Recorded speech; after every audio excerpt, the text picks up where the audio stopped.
Awesome. Perfect. Okay, guys. So we are back here now. Yolanda, I think I've got the wrong program in hand. Let me just open the new one. I thought we started at 1. Are we still early?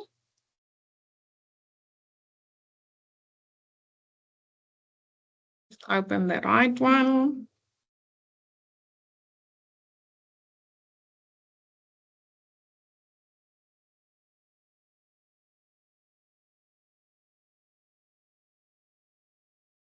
Well, we are still a little bit early. Sorry about that, but it's fine. We can just before we start, just have any questions, any clarifying comments from anyone at the moment. Let's just have a little bit of a chat and some engagement before we give over to Prof. Chisasa.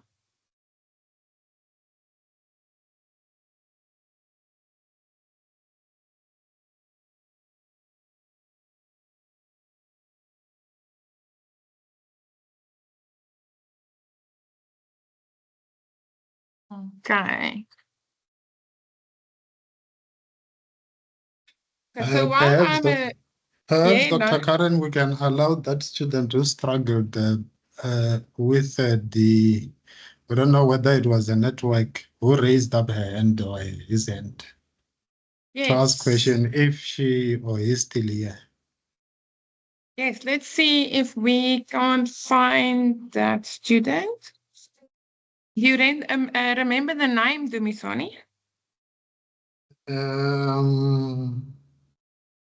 Hey, Mm, not necessarily, but let's see if the student is still here. If Hi, Dr. Stander. I think if I remember correctly, the name was Alton. well, Alton we had. It was No, yes, it wasn't me. If I remember correctly, Dr. Van Staden couldn't pronounce the name as well and asked the person to help her pronounce the name. Oh, yes, Tatiana or something along those lines. yeah. Let's see if I can't find them.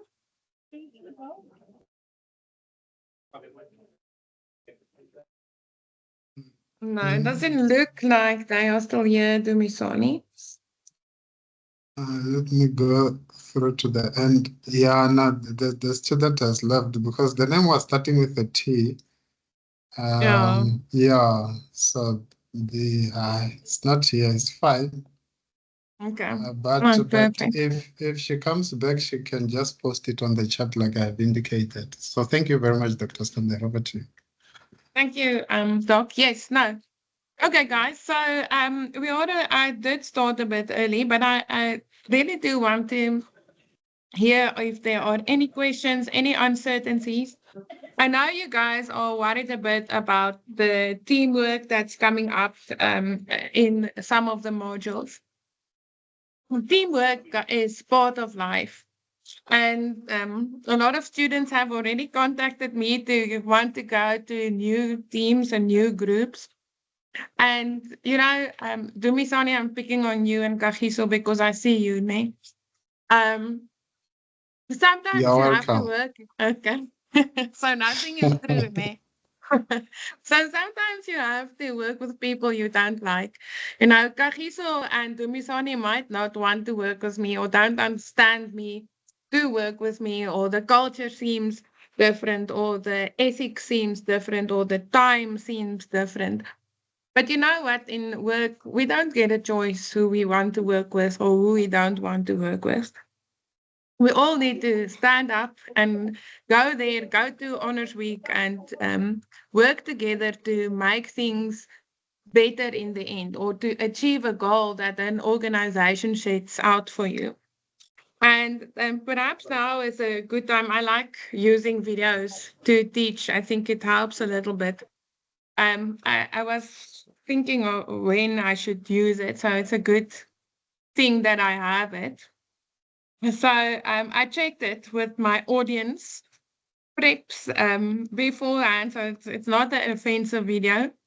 So But we need to push through to the end and to understand that if we stop for a moment and just think past the stereotypes and think past what we think of people or what we think of why isn't people, I know some of the groups say, oh, but the students aren't engaging, they're not coming there yet. Stop for a moment and just think, what is the end goal? And then I do think this is a good time for this video just before Prof. Joseph starts. Include the sound, go to my windows.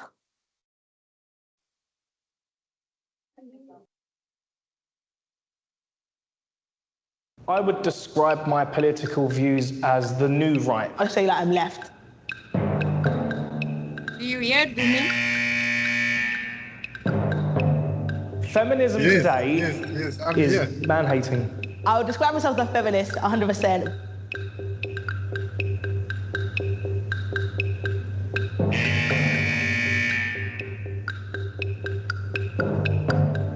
I don't believe that climate change exists.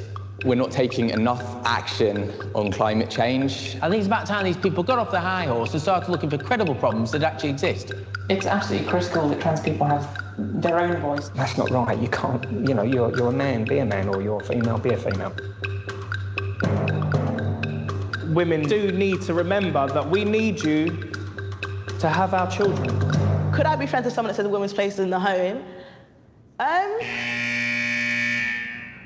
Right, okay, well, I'm an expert at flat packs. If you have any trouble, just watch me. So it looks like I've got your instructions here. I think so. Let me help you. It's not just that bit there.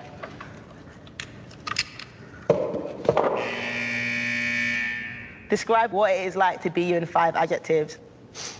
Okay. Frustrating. Dedicated. Opinionated. Lucky. Ambitious. Offensive. Solemn. I have ups and downs. Strong. I want to say attacked. Misunderstood. Name 3 things you and I have in common. We're both male, we're both confident, and we're both loudly spoken. We know each other better than people who've known each other for 10 minutes should. You seem quite ambitious and positive, and you've got this really, got a glow. Do you know what I'm saying? Your aura's pretty cool. I'm sensing, are you former military or something? People have said that, but there is no, Really? there is no history. So are you then ex-military? Yeah. If you're ex-military, I'm very proud of you already. Well, So I grew up in a bit of a rough state. I've experienced homelessness. I've known what it's like to have absolutely nothing. Yeah. So yeah, I'm definitely most grateful just for life. We've only just met, but I think you're the sort of person that would listen to me and we'd have a discussion rather than argue. Yeah, you could hang out with, man.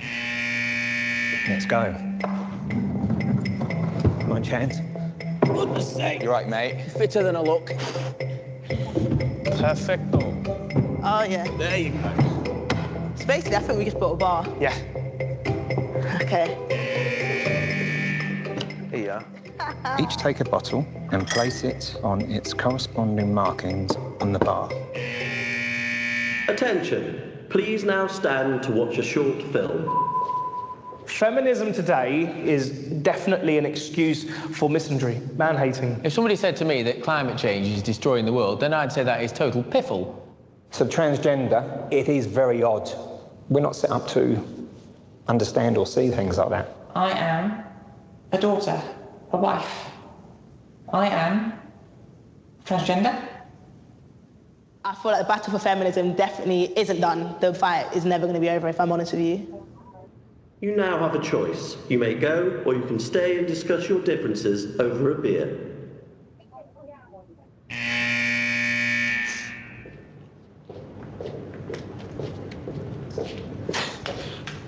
I'm only joking. You're happy for a second then. Well, I'm having a drink. I'm having a drink. Yeah. I want to discuss. Beer. Yeah, beer and discuss. Cheers. At the end of the day, mate, About I've reaching enjoyed out to working with people, you. yeah. And, you know, even if you wanted to convince people about your point, the productive thing to do would be to sit down and have a Just beer. engage. I've been brought up in a way where everything's black and white, but life isn't black and white. Yeah, I'm just me. Yeah. Smash the patriarchy. I'll give you my mobile number, you give me yours, and we'll keep in touch. I'd have to tell my girlfriend that I'll be texting another girl. She might get a bit upset with that, but I'll have to get round there. I'll have to tell my girl. She'll have to love it. Okay, so if you open your mind, you will open your world to new opportunities, right? If you take a moment and think what you can learn from each other in a group setting, and like the student said in the beginning, they have made friends for life in these groups. Right? Use them ethically and push through. You might not like people in the beginning, but in the end, you will make a very good team together. Okay. So do we have any questions to engage with at the moment? Okay, I'm just going to mute everyone. Prof. Chisosa, are you ready to go?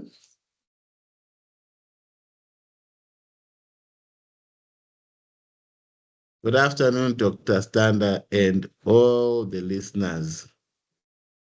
I am not so sure if I am ready, but I will share what is available. If it turns out to be satisfying the state of readiness, then we thank God.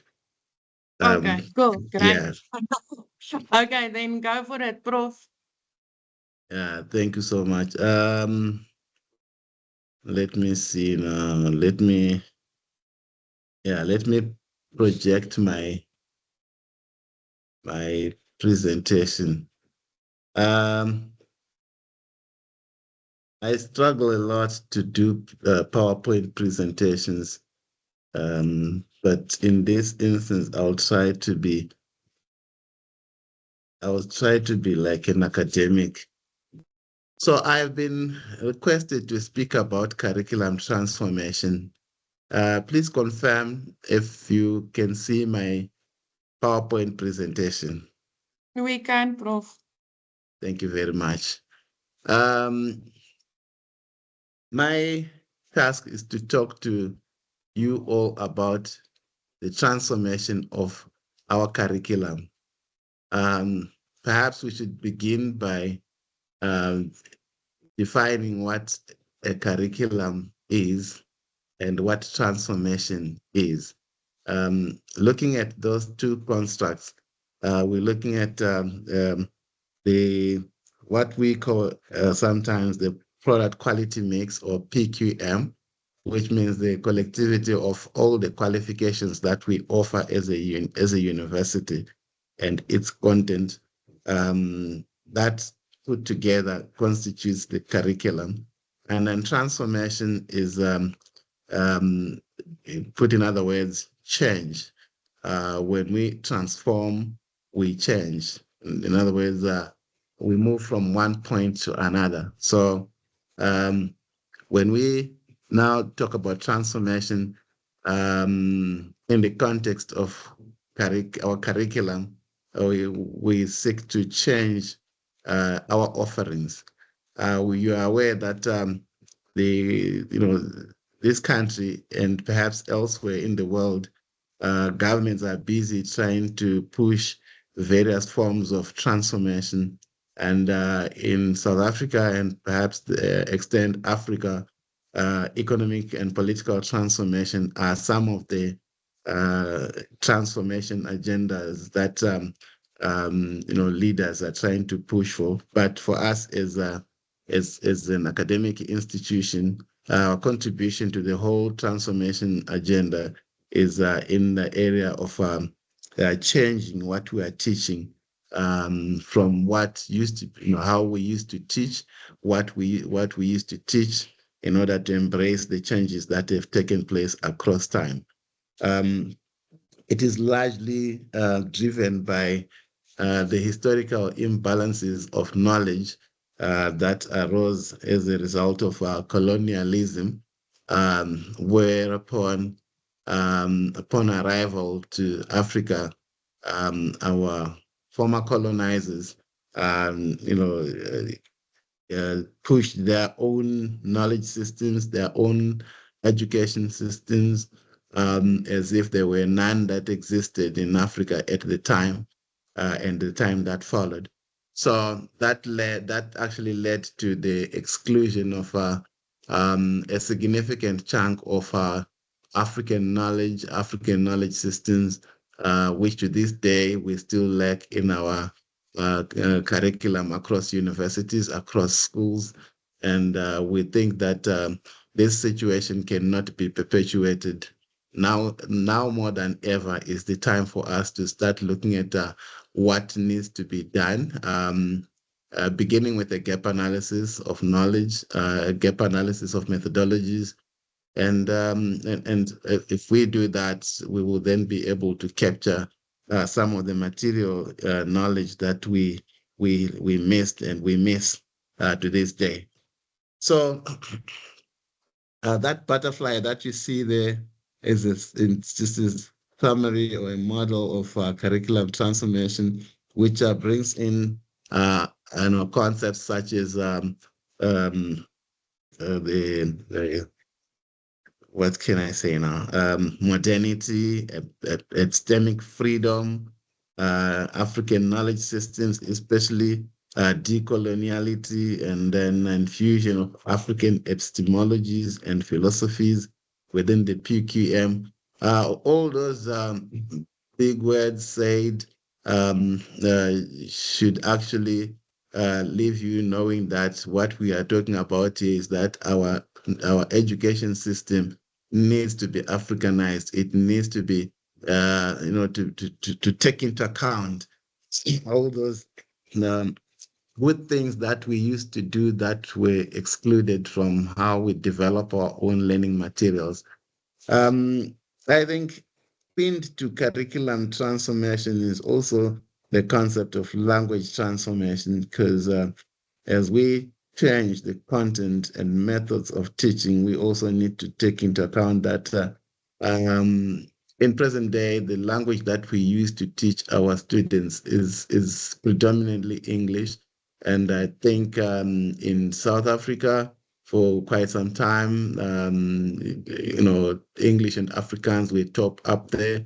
But I think I've begun to observe that there's less and less increasingly of Afrikaans delivery. But at the same time, we know that South Africa has got 12 official languages. So that means that we need to make sure that none of the languages are neglected. And that obviously will help us deliver our learning materials to our students in a manner that everybody else does understand. Obviously, there are some issues around capacity to say how easy is it to translate, say, all the learning materials from English, for instance, to what do you call it, to our 11 official 12 official languages. That obviously is the challenge that we are faced with, but that's a very nice challenge for people who are in scholarship, people who are in academia, because our job is to create knowledge. Our job is to find solutions for problem situations. And if we are faced with that kind of problem, it's a problem that resides in our domain of knowledge generation and knowledge delivery. All of what I have said is summarized in this slide, that we're going to talk about curriculum transformation, imperatives of transformation, and the curriculum transformation framework. We already have spoken about what curriculum transformation is, but of course it is generally accepted that there's no single definition of curriculum transformation, but we accept that it speaks to the need for us to change the content and methods of delivery of the materials that we teach. So what are the attributes of curriculum or a transformed curriculum? It must have a decolonized knowledge content, in other words, epistemological decolonization. By the way, The term epistemology refers to knowledge, so it can be used in its various extensions. It should not by any means frighten you or appear to mean something bigger than just knowledge. Then epistemic freedom, which is the right to think and express oneself. So that's why you hear a lot of academics speak a lot about academic freedom. I don't know how far it extends, but normally when they want to say things that other people would have to pay for, they would say they call upon their academic freedom. So they will tell the president that, in fact, Mr. President, your way of dealing with the Trump issue could have been better. Perhaps for me as an academic, I would say the ambassador who was chased away from America shouldn't have been chased away from his role as ambassador there, because he also has his freedom of expression, and so where was it when he was withdrawn?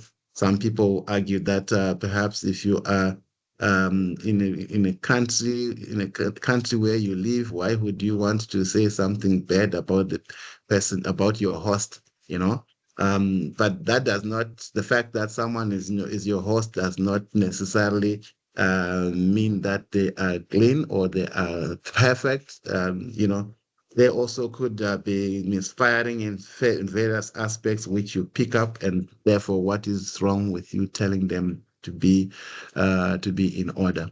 Okay, so curriculum transformation is process-driven. Those who are already practicing it will know it's an end-to-end thing. There are a lot of things that get involved into it. It is dynamic and evolutionary. Obviously, the world itself is not static, so our curriculum mimics the changes that are taking place in this world.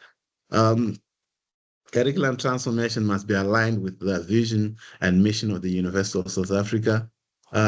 We exist in this university to serve the university, and therefore whatever we do must align with what the university seeks to achieve. 151 years old of existence, surely this institution must be doing a lot of things right. Therefore, one needs to be mindful of what its extended mission is. A lot of things are also changing, and so one needs to make sure that as you address the changes that relate to the curriculum which the university is offering, it still remains glued to the vision and mission of the university.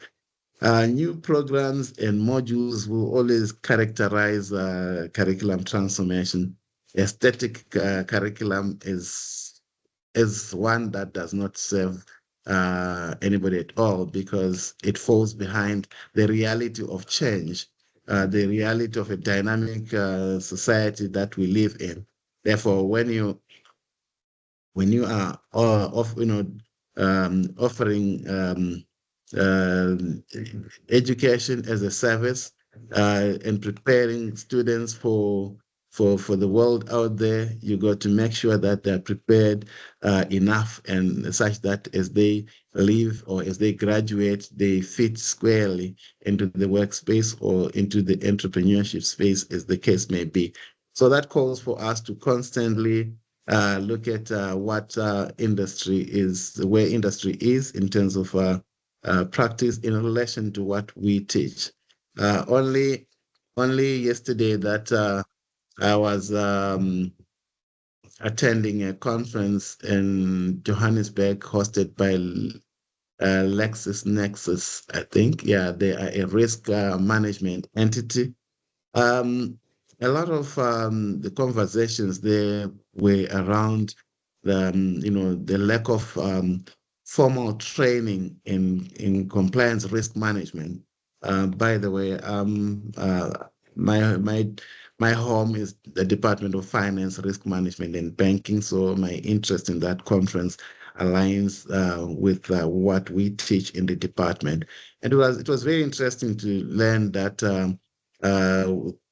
the risk management fraternity is actually short of compliance professionals, and aligned to that, I've just been invited also to be party to an Africa-wide association of compliance professionals, where we are working on, apart from forming or introducing that formal body, developing some training programs for those compliance professionals, particularly for the financial services sector, where issues around money laundering, anti-money laundering, financing of terrorism, fraud, and so forth and so on are rife, and yet we do not have enough of the expertise to deal with such kind of problems. And therefore, as educators, as we do our curriculum transformation projects,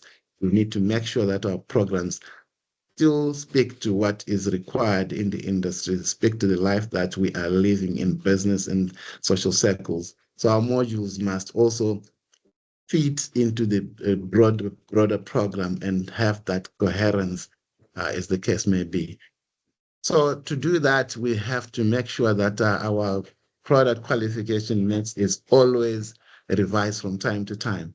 And here at UNISA, we then use what we call advisory boards. Each department has got an advisory board, which is a board comprising of academics from within the university, and that means academics from other departments, other colleges, and academics from other universities for that matter.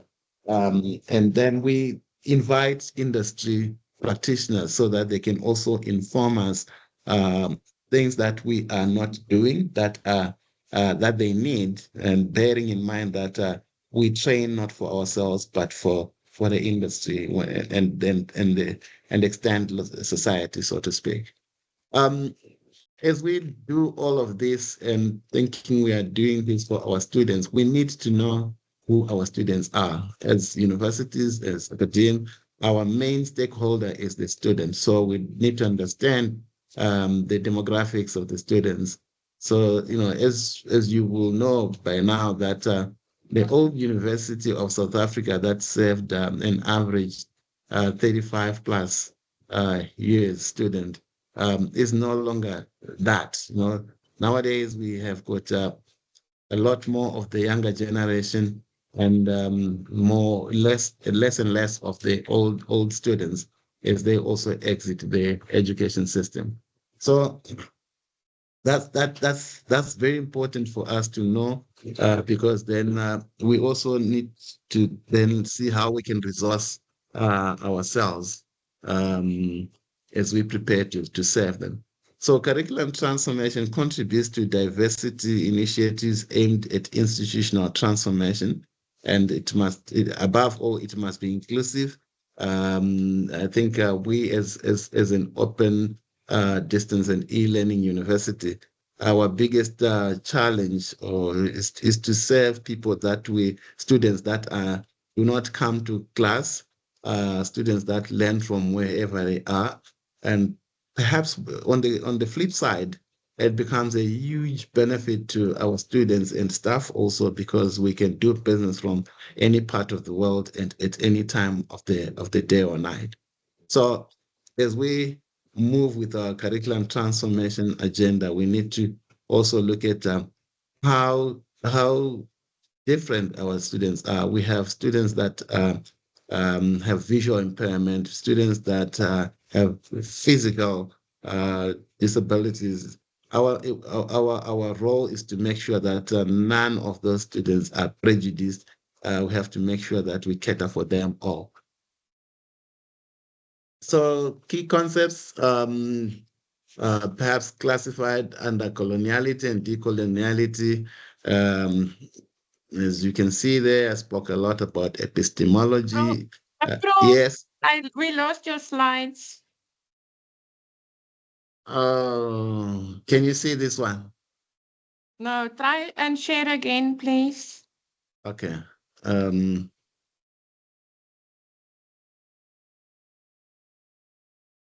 you see this? Thank you. We can see them. The devil is a liar. So yeah, I was talking about this key terms that if you bump into these words, please be reminded of curriculum transformation. And yeah, just a moment, please.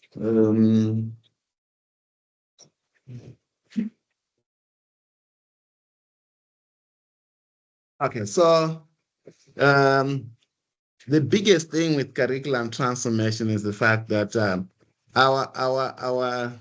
our curriculum, our learning materials, our everything to do with our education has for the longest time been void of our African knowledge systems. And let me say that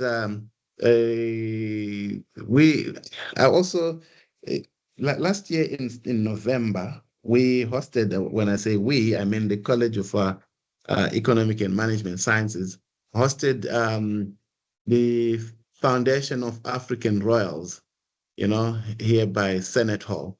That event was attended by approximately 250 odd delegates from the royalty of South Africa and some parts of West and East Africa.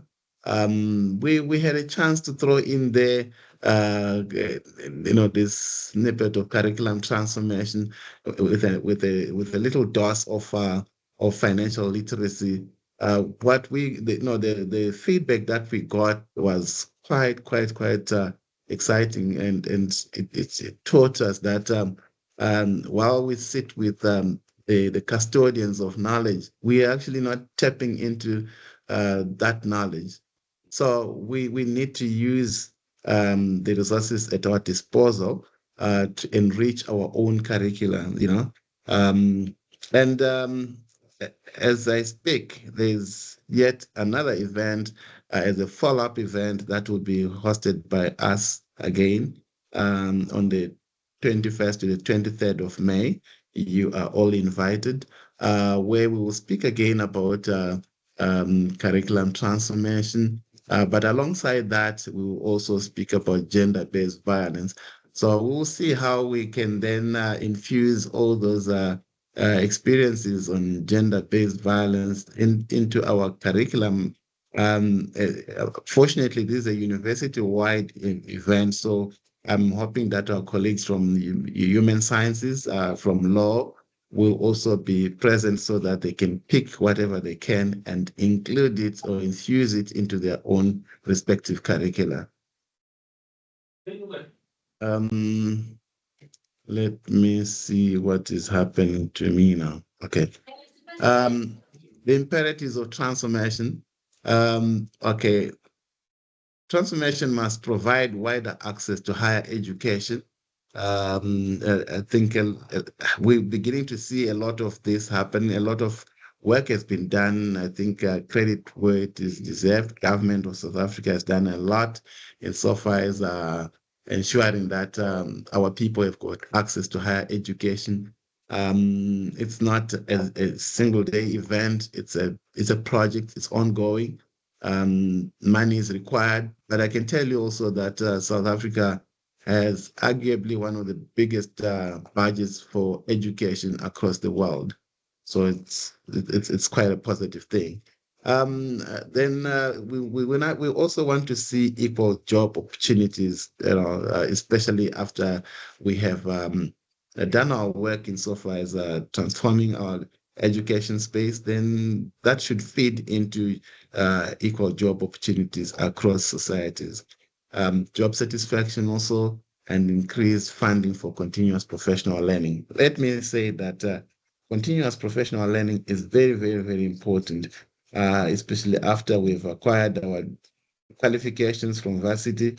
If you don't study further after graduating, normally it is argued that after 1 year, if you don't study for 1 year after graduating, you depreciate by 10%. In other words, you lose 10% of the knowledge that you gained over the years of study.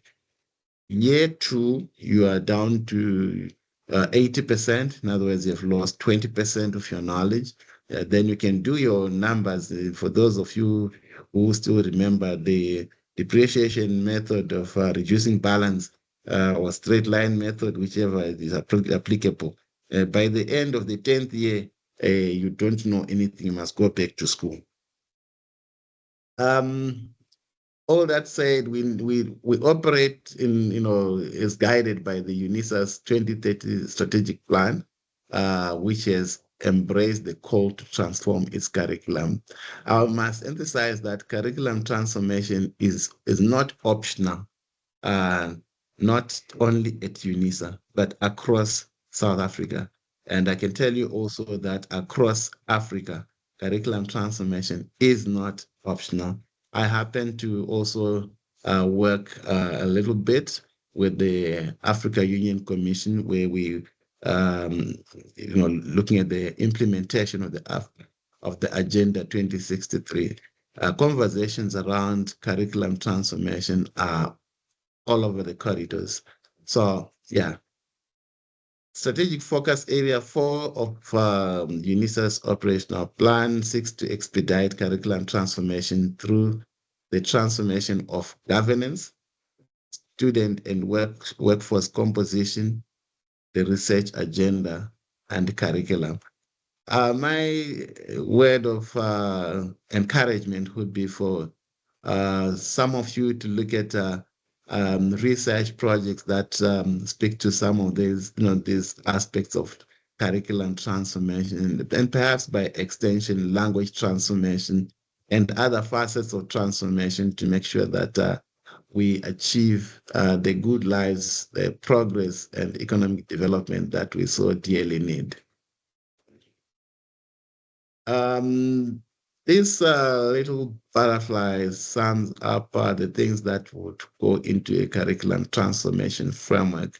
5 major blocks, which include pedagogical renewal of teaching and assessment practices, are very, very central to the achievement or attainment of a transformed curriculum. In other words, we need to constantly relook at how we teach our students and how we assess our students. Because first, if we teach them well, we are likely going to get very good outputs through the assessments that we put on the table. Okay, so we also need to ensure that we uphold scholarship of teaching and learning. In other words, we would not be the best of teachers or lecturers if we did not spend time doing research. Research is not negotiable. Universities are meant specifically as the research stations of all nations. So if you don't like research, you are encouraged to start liking it, because it's not going anywhere, and because it also is central to what we teach.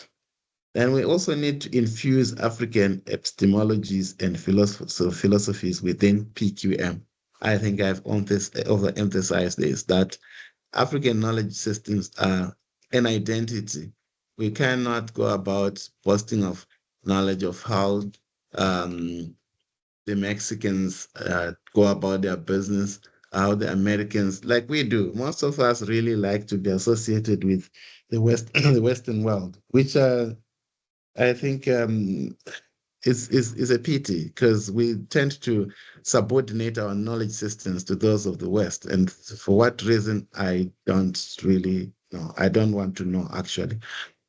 We also need to have a student-centered approach to our business, because if being the business faculty that we are, we will know that our students are our clients. And so our students should actually be our priority. Everything else comes after we've served our student, because they are our client and our clients are kings. Suffice to say that our kings also need to respect their subordinates, their subjects, so that they continue to profit from the services that the subjects do render to them. Finally, monitoring and evaluation of curriculum renewal is very, very important. I think the Department of Basic Education, the Department of Higher Education always are on us on this one. other bodies such as SAQA, the Council of Higher Education, they do play their role in making sure that we stick to the rules of the game. And also it helps avoid having bogus institutions offering what appears to be good education, yet not at all. Finally, I will share with you here what we call the curriculum transformation dimensions. This is more like a menu or a recipe for a properly transformed curriculum. So 1, infuse African epistemologies and philosophies within PKM, pedagogical renewal of teaching and assessment practices, scholarship of teaching and learning, technology infusion, mainly for, before COVID-19, we I think arguably UNISA and similar institutions were the universities or institutions that invested a lot in technology because of the non-face-to-face model of tuition delivery. But nowadays, we have seen that a lot of universities have now taken up some huge investment in the technology space. Transformative assessment, obviously this speaks to the different forms of assessment that we have to introduce, cognizant of the changes that will be taking place in our methods of delivery. Student-centered scholarship, diversity and inclusion, monitoring and evaluation of curriculum renewal. If I have not said anything that you expected to hear, I want to challenge you to go and find it somewhere in the large domain of knowledge that this world of technology has blessed us with. Otherwise, let's meet again in other spaces like conferences, workshops, and then we can engage further. On that note, I want to thank the organizers of this event and also thank all of you for listening and hope that you found this session of value to you. Thank you. Thank you so much, Prof. I'm going to quickly see if there's any questions for you. I don't think so. You don't think so? I find it very interesting, Prof. I always find it very interesting to listen to you. And I do think we need to have a little bit relook at African knowledge. We tend to run away too quickly from the idea. I don't know why. I like it. It's interesting to learn how people think differently. But thank you so much for always coming and always heeding our call. I know you could be doing other things, but I do think they do listen and they do hear you. Thank you very much. You will never walk alone. Thank you, Prof. Thank you. Bye. Okay. We did a little bit of a poll. I'm just gonna see also to just check and understand each other a little bit better. And I see that the most of us that responded to the poll is isiZulu, speak isiZulu at home. So here is the results for today. So you can see that 13 of the 48 students who respond were said that their mother tongue is isiZulu. Okay, so now we know a little bit more about each other. That's an interesting poll, Doc. Oh, I thought it would be interesting to know what the students speak. But you know what is interesting, Prof. Joseph, about isiZulu? isiZulu is one of the languages that you can find on Google Scholar. You can find it on DeepSeek and on ChatGPT. So if students struggle with things, understanding an article or something like that, one of the ethical ways that you can use AI, I think, is then to take it and translate the article then to your own language. Precisely. Precisely. Yeah, so that's a way to use AI in the right way. And it's also a Yeah. way to help you understand a little bit better. Okay, thank you so much. Let Thank you, me Prof. step down and go to other engagements. Appreciate it. Bye. Okay, thank you. Bye. Okay, thank you for all for participating in the poll. I do think it's a very interesting thing, and I will show you a little bit later on how to use the AIs to do that. We are just now being joined by Dr. Tapiwa from the Inklanyelo Hope, and he's going to show you a little bit more, or teach you a little bit more, or tell you a little bit more. And I know which verb you want to use, Tapiwa, on entrepreneurship and the ecosystem within UNISA. And we must remember that we are not all going to go out and work in corporate. I hope a lot of you here today is going to go to the hub and get your ideas that we are working on in HR Buzz up and running as small businesses and create jobs and look at the world a little bit differently. Remember the plate that I shared on WhatsApp. Okay, then over to you, Tapiwa. Good afternoon, colleagues. Good afternoon, Dr. Stander. Thank you so much for the opportunity to share some thoughts around the ecosystem, but allow me to start at this point. Hopefully, can you confirm you can see my screen? Yes. Yeah, so allow me to start at this point, and that's basically the approach I'm going to sort of like take. I'll look at just the Inhlanyelo ecosystem, and from there, I'll talk to why we harness that ecosystem. And lastly, I'll look at maybe opportunity identification within that ecosystem.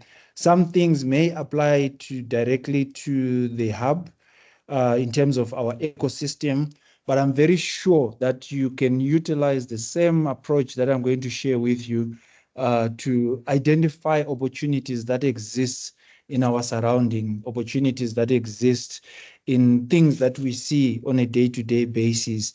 The objective is just to sort of like, how do we inculcate that mindset that looks at things and try to change the way we look at those things, and in the process create opportunities for ourselves. And that's the main objective of the approach that we're going to be talking about. So maybe some of you don't know what and who Inhlanyelo is. We are basically an entity that is affiliated with UNISA or affiliated to UNISA. We are based in Sunnyside Campus Building number 5. We are focused on entrepreneurship development. We are focused on supporting students that have got innovative ideas that they want to launch out as businesses from those ideas and make money out of it, create opportunities out of those ideas. And our role is really to support you in formulating those ideas, validating those ideas, launching them to the market, launching them your business as businesses in the market, and you are able to then self-sustain.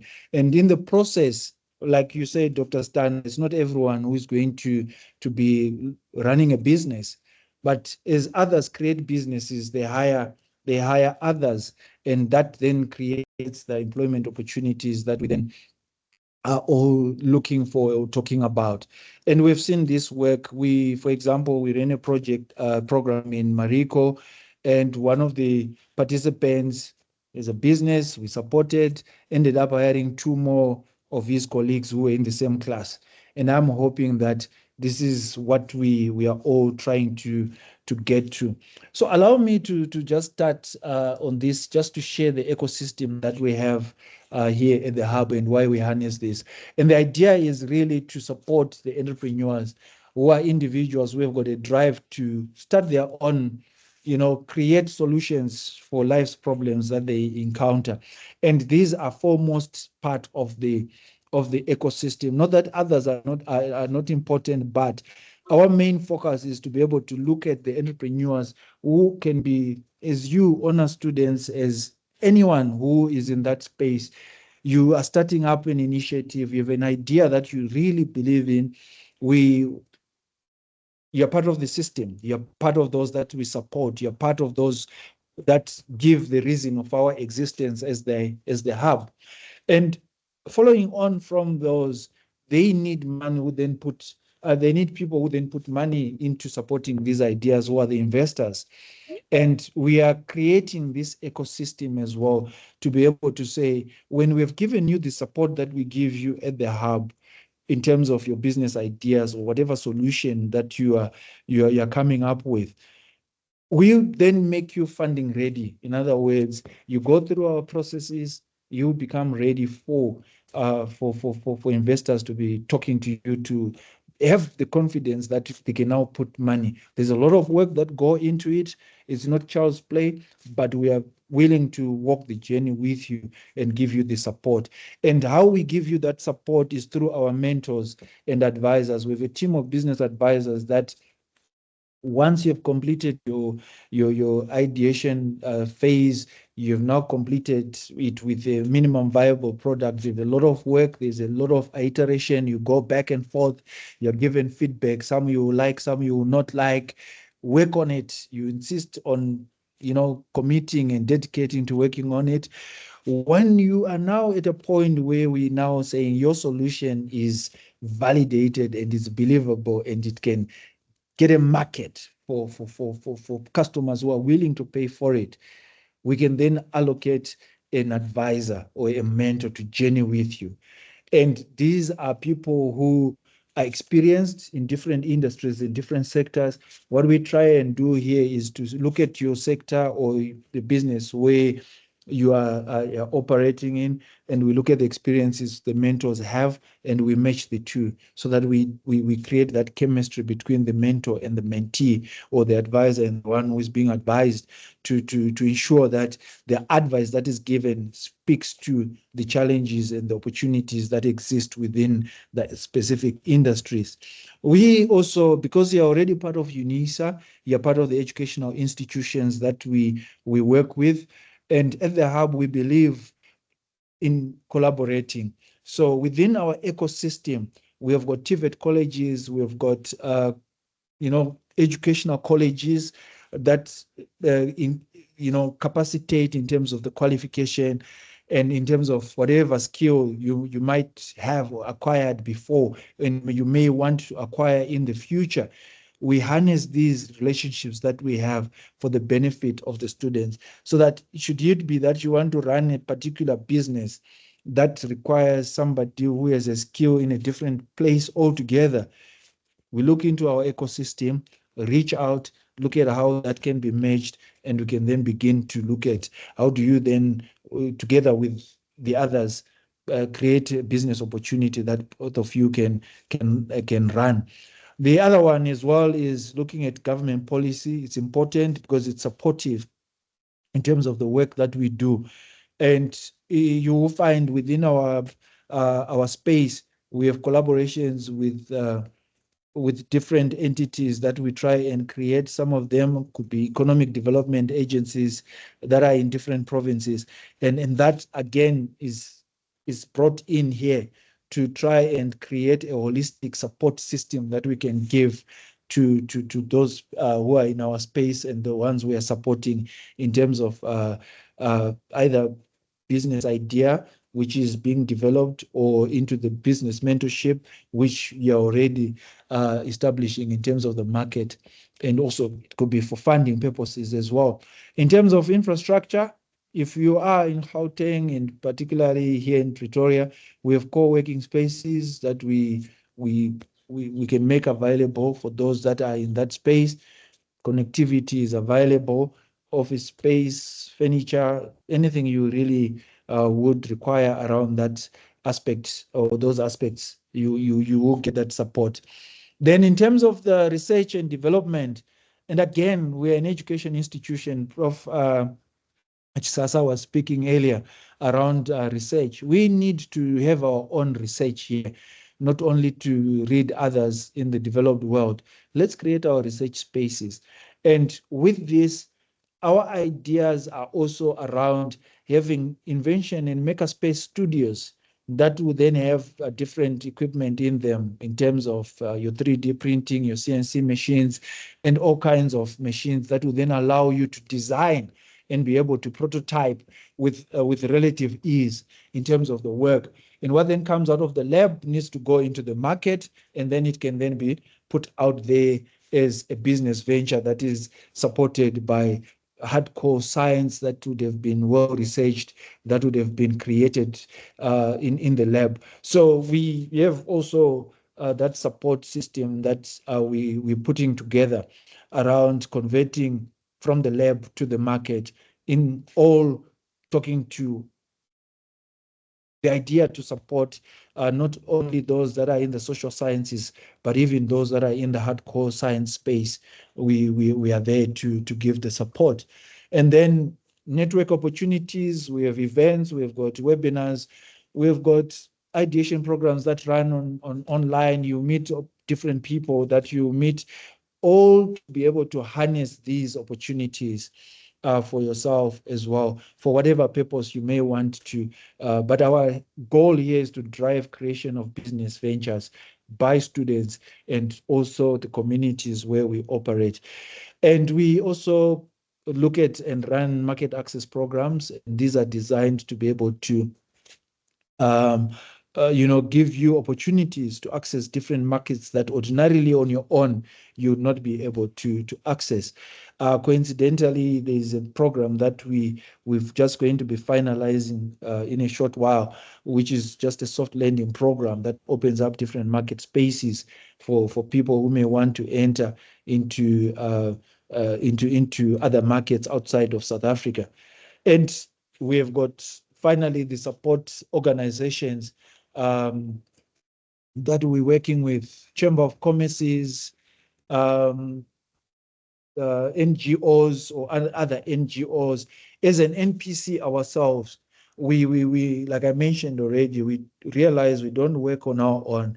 There are others who are in this space who would do much better in terms of the technical side. Our interest is to give the business support, the incubation support, the giving the infrastructure and so forth. That's why we are here, and that's where our main focus is at. Now, the question is, why do we have this ecosystem? Why spend so much energy talking to this ecosystem or developing it? Why is it important? What is it designed to do for students? And quickly, I'll just run through these. You might have already picked that. The first one is to support you to create your own ventures.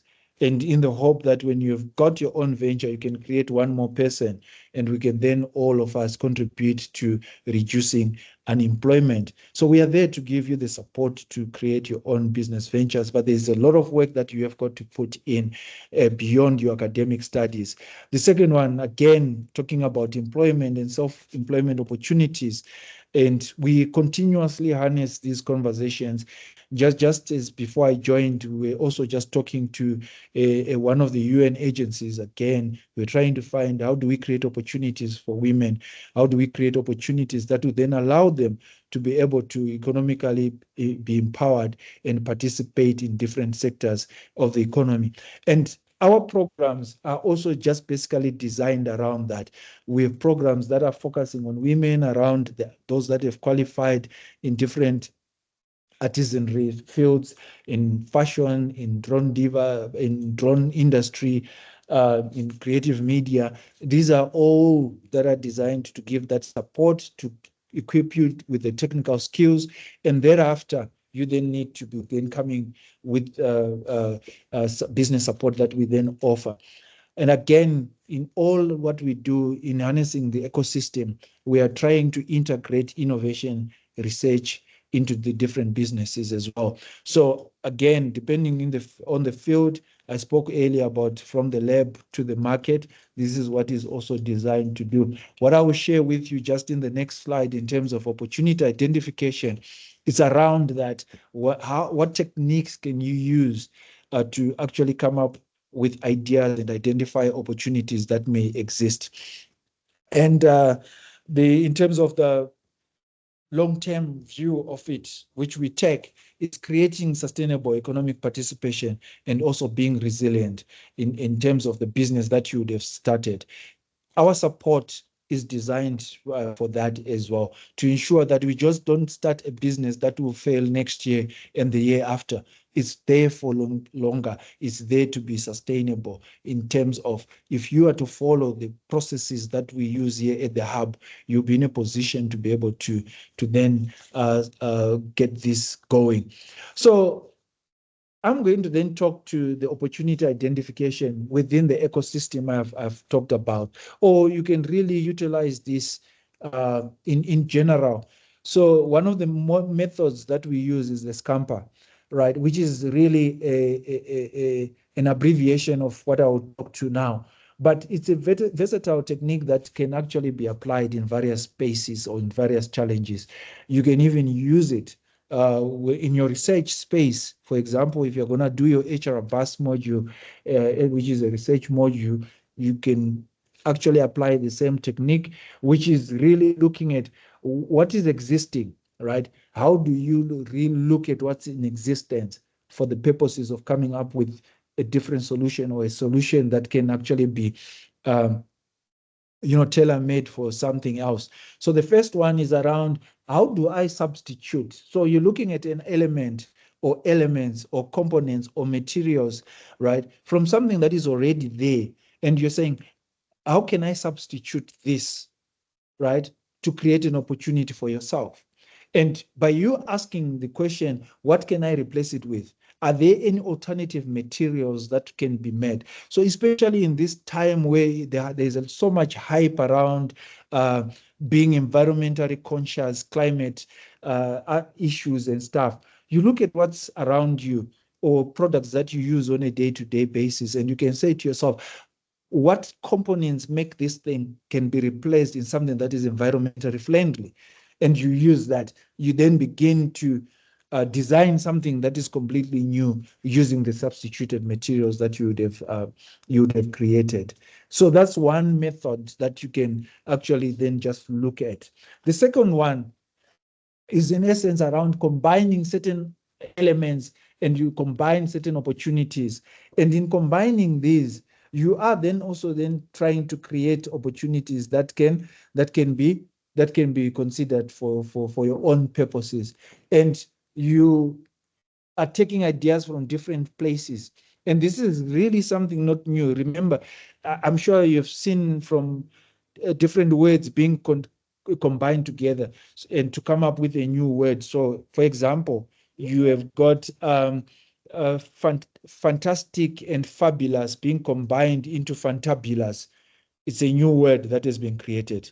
It's the same idea. You look at two different components, how do I bring those together, and you create something new. You'd have created an opportunity for yourself. So you can even look within the ecosystem and say to yourself, how do I combine what I'm getting from this ecosystem, right? It could be something coming from research and also something that is coming from another place, and you say, how do I put this together to come up with something new, which creates an opportunity for yourself? And again, you can also adapt certain things. You're finding new ways of applying or using something that exists already, right? And how can I modify this? And that's the question you're asking yourself. And by you asking yourself, you're challenging the conventional way of looking at things. So if you're looking at a cup, how do I modify the use of this cup into something else? You identify and create an opportunity for yourself. And the fourth aspect or method could be you modify it. Look at different elements, you modify them. Different colors, different attributes, different elements, you combine them and you come up with something that is new, something that people can actually be interested in buying, or something that people might be interested to spend money on, and you create that opportunity for yourself. And also putting something to different use, right? Something that was meant for a different cause or different problem, you use it for something else. So who else can benefit from this solution? Maybe it might be a solution that was formulated for a different purpose altogether. You apply it in a different context. You use it, or you put it in a different use, or you eliminate certain things, streamline the processes. When you streamline these processes, you make it simpler. And by making it simpler, it's cheaper. When you're making it cheaper, it's less costly, and you create a market for yourself. So instead of buying it at a certain price because of the cost elements, you now have created an opportunity for yourself, supplying it, making it and supplying it at a cheaper price.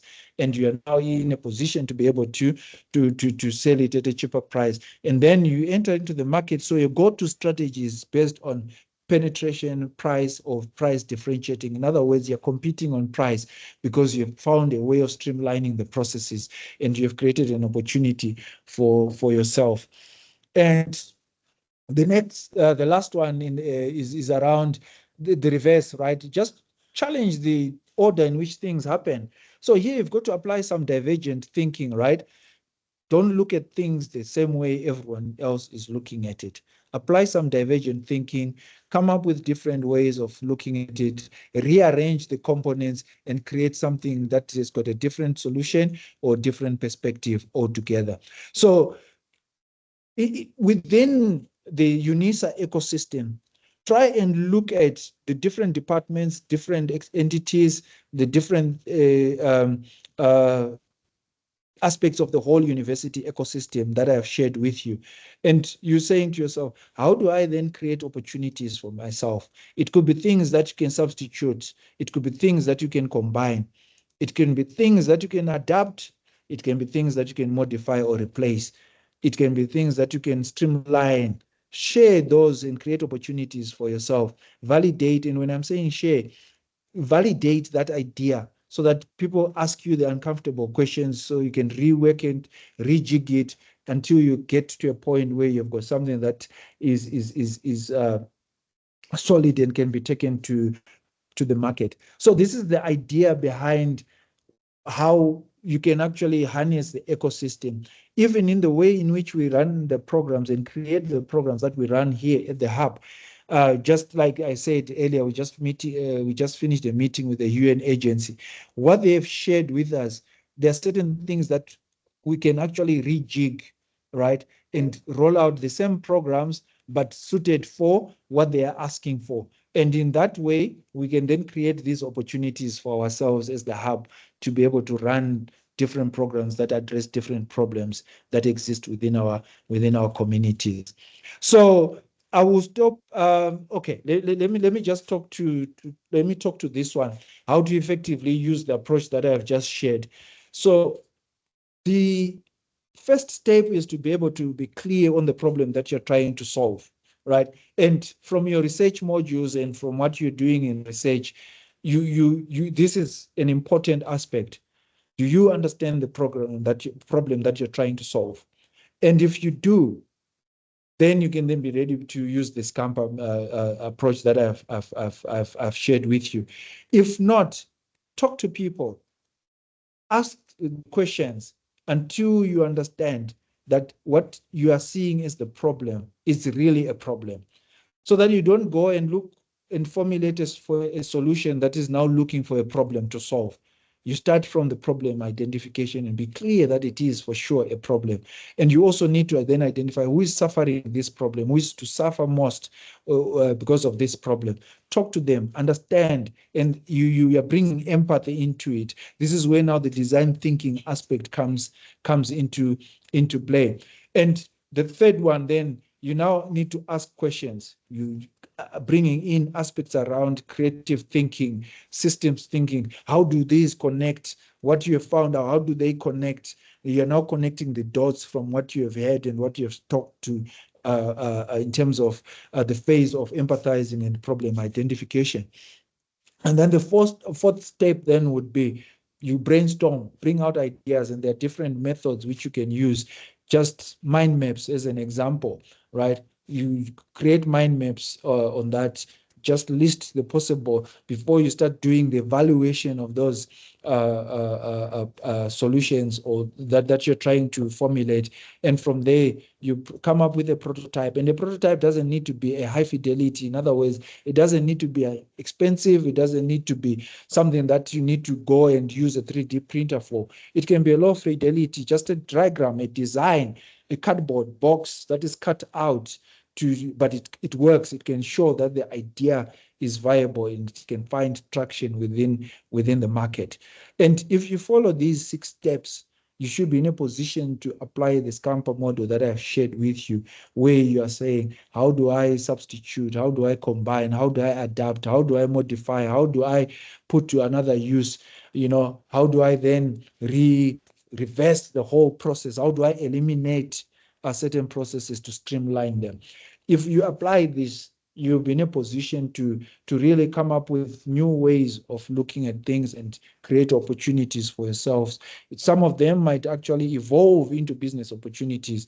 Some of them could be something that you use on a day-to-day basis to do your assignments for that matter, your research project for that matter. You can literally use the same approach. So I thought this would be with your while in talking to this afternoon, and we can then see how we can assist you in terms of whatever idea you have.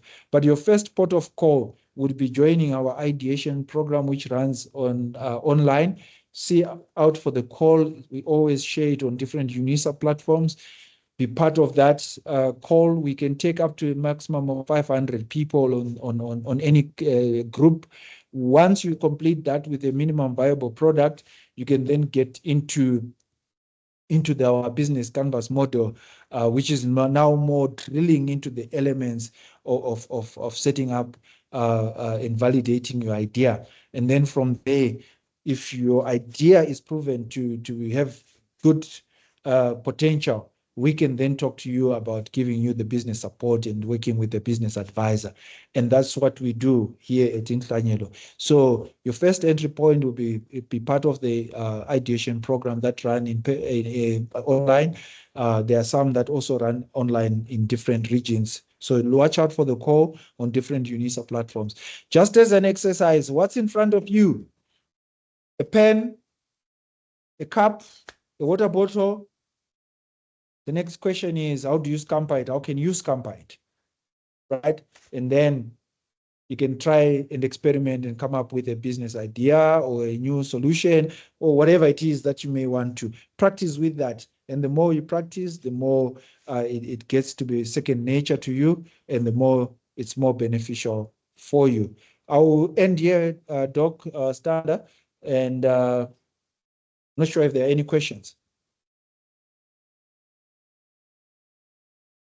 Thank you so much, Dr. Tapiwa.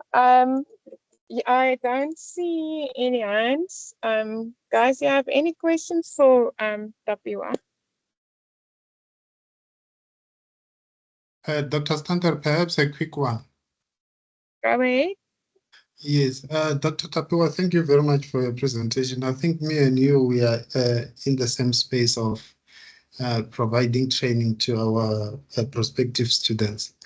On the applications that you are receiving for the mentorship or for the hub that you are working on, is there any hope of transitioning from being the consumption state to a state wherein we become players in terms of innovation, product innovation, perhaps counter innovating the products that are already available there. To give you an example, I see a lot of investment on training on the use of the artificial intelligence. But if you look at the Chinese economy, they were able to sort of like counter that by introducing the DeepSeek Are we in that particular space of thinking, or we are still in the consumption state? Yeah, so thank you for that. So I believe we are, right? And I'll tell you why. It's maybe the question would be the numbers, right? Which will take time, because remember, we are transitioning from the consumption state as you are putting it into the making or the innovation part of it in the labs. So we last year, is it? Yeah, we ran a deep tech program, a deep tech, deep science program, which was actually for UNISA staff members. And out of that group, we had 8 of them pitching their business ideas, right? Yes, maybe 2 or 3 were at the level we wanted, but it kick-started that conversation. It got us started, and we're looking to get into the second cohort of that. What we did with the drone divas as well is the same. We started with 18, and the 5 out of that 18 have started their own business ventures. One is using drones to monitor air quality control. One is actually for drone racing. The other 2, the other 3, I can't remember what they are in. But we are beginning to see the change of mindsets around not just consuming, but to say, how do I participate in the production value chain? How do I participate in the business end of things, not to be just a customer in terms of the purchasing, part. So it will take time to get full, significant impact that we're talking about, like if you're comparing with China. But we've got to start somewhere. So within also, if I may share this, within the hub itself, we are now beginning to have ideas that are coming in with solutions that can be patentable. We have got one that we are supporting right now. It's a lady it's in the communication space, and she's now talking to mobile manufacturers and your Vodacom and your MTN to try and incorporate that into a mobile device that is coming, that you'll be buying. So when you purchase a mobile device, that aspect will already be part of that phone. So it will take time in terms of scale. Over time, we will get there, but it's a serious mind shift that we are asking, but we do believe there is scope. I'm not sure if there's anyone else. Anyone else have a question? Doc, I see a lot of students have said in the chat that they are wanting to start their own business. So perhaps this year we will send a lot of them to you for ideation once we've gone through the module. I will also make sure that I share the link to the ideation to Dr. Mabasa as well as to the students going forward. Yeah, I see 72% are saying they want to. Yeah, so that's what we are. The ideation for us, it's actually to build the pipeline. Our main interest is supporting the establishment of those ventures. That is our main interest. But before we get to that point, there are certain things that need to be in place. So and when they are coming to us and they're saying, I'm ready, I've gone through the ideation phase, I've gone through the BMC, and this is my product. That's what we live for, and that's what we're looking for as the hub. So the support is there, and we would really be interested in welcoming them. But their starting point, they need to start at the ideation phase, because that's where ideas are sifted, that's where the ideas are shaped, and that's where the ideas are really modeled in a way we can then say, okay, if you go this route, you might not really get the full potential. Why don't you pivot it and look at it this way? You might think this is the best market for your product, and then we might then come back and say, maybe after you going through the ideation program, you say, no, why don't you then, look at it in this way. We often actually say, and my colleague is the one who says, no, don't get married to the idea, right? Be flexible. Look at what you have after being given feedback. Adapt the idea and put it out there and see what it can do. So our interest is to support the ventures that are being started. And once they are started, we are good to actually then be journeying with you in a more sustainable, longer term way with you.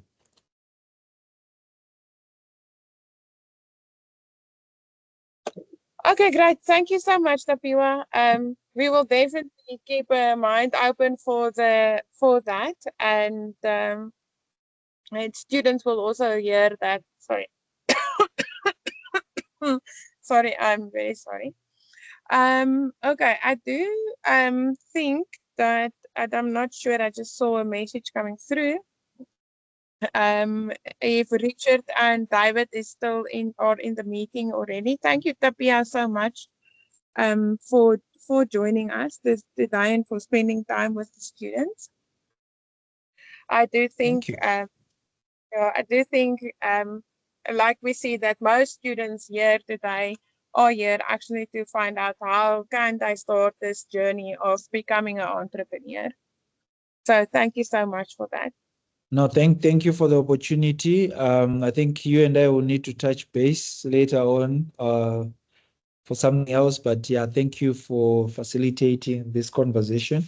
It's important. I think it will take all of us within the institution of UNISA to change mindsets, to do our bit in our corner, to actually just support the students post qualification, and that's why we are here. Thank you. Yes, that is definitely why we are here, to change the minds of students. Maybe just quickly see, for some other reason I can't see the chat. Okay, so we have some little bit of time to kill at the moment. So I want you all to just go back to a moment to Prof. Chisosa's conversation about curriculum transformation, and think about this when you join what Tapiwa was speaking about, the entrepreneurial ecosystem, and then how would you then transform society or your place where you are living, right? So as a student here in Africa, what are the problems that you see that you think are worth selling? So perhaps you can write them, or you can tell us a little bit, what do you think are problems, or what is a problem that you experience every day that you think is worth solving?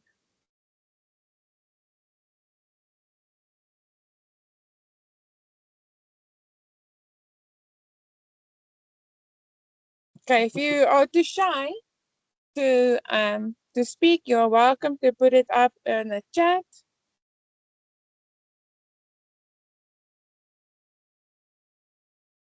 Okay, so I'm going to use an example that we had, that I put on the group earlier about the play or the HR Buzz group, because we are starting this ideation process that we were in HR Buzz at the moment, and they have to start by thinking a little bit wider and out of the box. And we put up I put up a GIF of a plate that you break.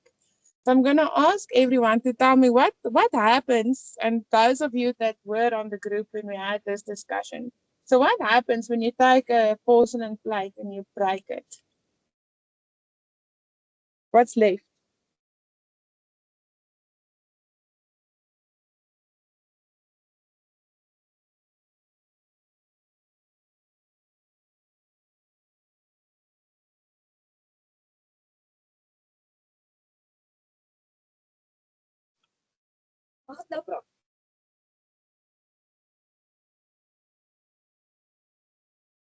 I see you are all very shy to speak. So what is left once you break a plate?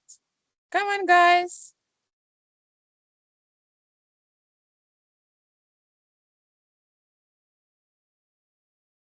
only pieces of plates.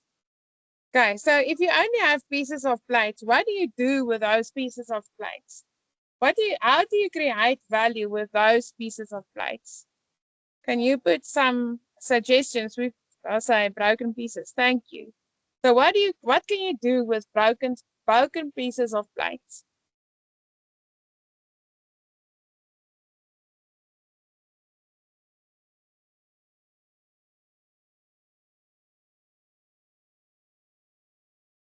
Okay, I know you can create maybe a mosaic. Like you can put glue and then stick them together. Okay, so you can create a mosaic. What else can you do with it?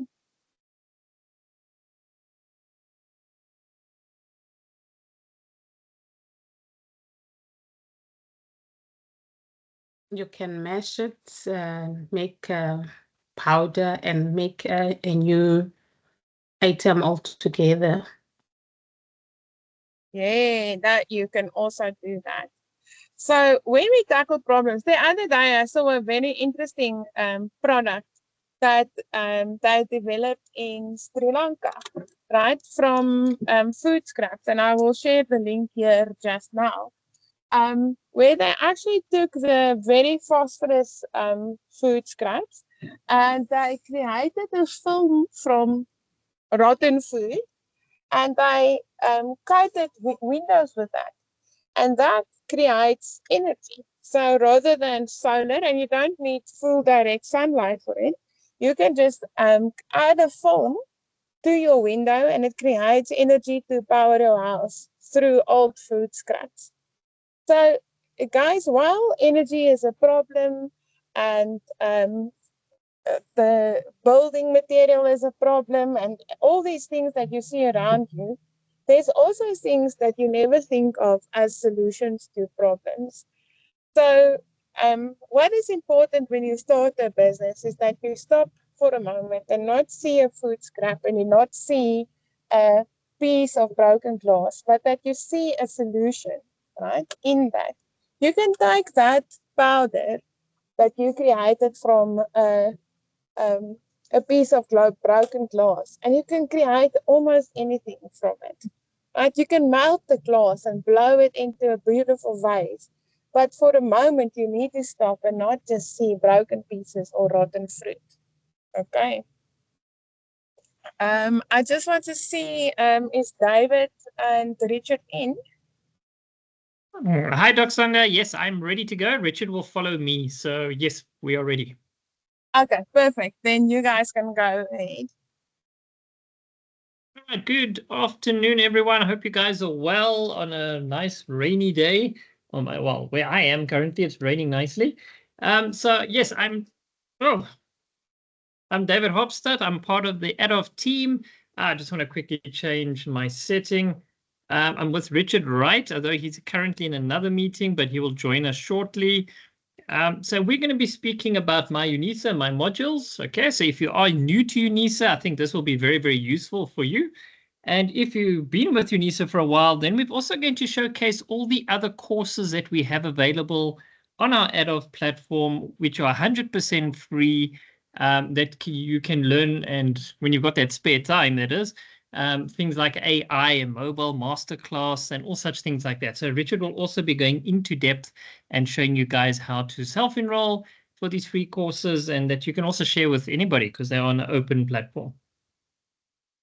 All right, so let me continue.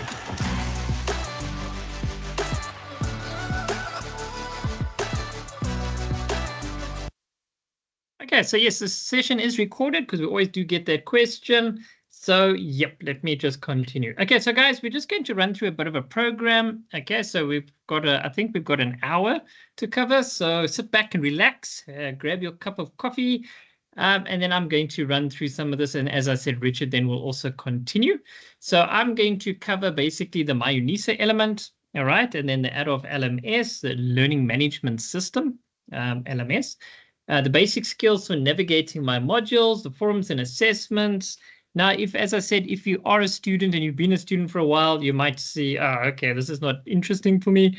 So just stay tuned. There is some interesting stuff coming. Microsoft 365, that's quite important, guys. You can download the app. There's a lot you can do with that app. It's got built-in AI, so just have a note about that one as well. We also look at some things like required devices and help and support. So when you get stuck, who do you go to? All right, so we really are going to just focus on the MyUnisa elements. So I know a lot of students do ask us admin-related queries, so please just check under the inquiries page. And very importantly, please use your MyLife email. Otherwise, you will not get a response from the university. So sorry, guys, the Gmails and all those ones, they tend to get caught with our spam filters now, so we might not even see your email. So just please use your MyLife email. And of course, do visit the regional center that's closest to you.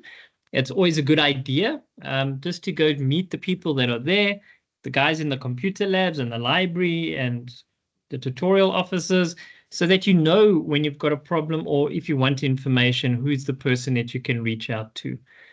Very importantly, with all our courses on our platform, we've always got a pre-assessment survey. The reason being, we need to get information from you. And then at the end of the course, we've got a post-assessment survey where you can, again, give us feedback to see where you've developed and which areas we can actually continue to create new courses or develop the current courses so that you guys can learn and enjoy your learning experience with the university. So we will post this in the chat, although it's actually more for our courses that we offer. Okay, so my modules, that's the first thing. When you get to UNISA, it's the first thing you need to know how to access the learning management system.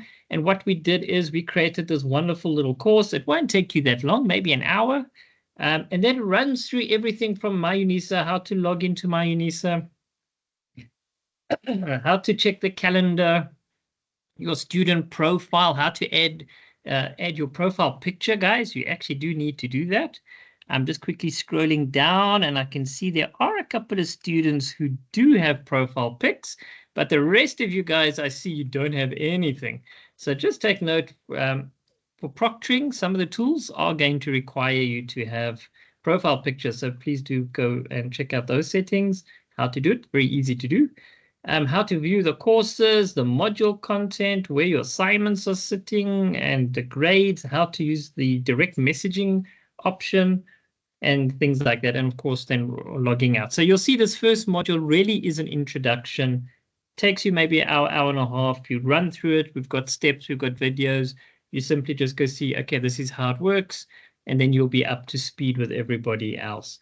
We will post this in the chat. And as I said, Richard is going to showcase exactly how we access all these courses apart from these ones that we deal with. Okay, so for MyUnisa, guys, very important. This is the official place where you get all your study material. We normally, once you've logged into MyUnisa, you'll see My Modules. And that's where you can actually engage with all the modules you've registered for, the study materials, the prescribed books, the announcements from the lecture. So all of that stuff is sitting under My Modules. And then, of course, you've got the admin side, which is My Admin.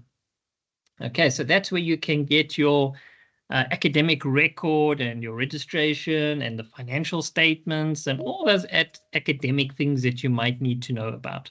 So that's quite important just to know the two different tools that you've got available inside of the system. All right, great. So, yeah, then you've got My Life. I see someone's mic was open. So then we've got My Life now. That's also very important, guys. So My Life is the email account that you are going to get from the university. And okay, it's actually your Microsoft 365 account. That's why it's actually so important. So it's not just an email address, it also gives you access to all the Microsoft products. And I will talk about that a little bit later. So how does it work? So whenever you've got My Life, your email, it does take about 24 hours if you are a new student and you claim your logins, because Microsoft will actually create your account for you. But then the format is very, very important. And now this is usually where new students get stuck. It's your student number. Let me just put my little pointer on quickly. Yeah, so there we go. Student number at mylife.unisa.ac.za. So it's your student number at mylife.unisa.ac.za. Unfortunately, I'm not sure where students are getting this information from, but they come up with the strangest email addresses you've ever seen in your life. Especially when we ask you to fill in a form so we can contact you. It's like, wow, .coms and .ais, and I don't know where you guys are getting that. So please check carefully what your My Life email address is, because that's kind of really important.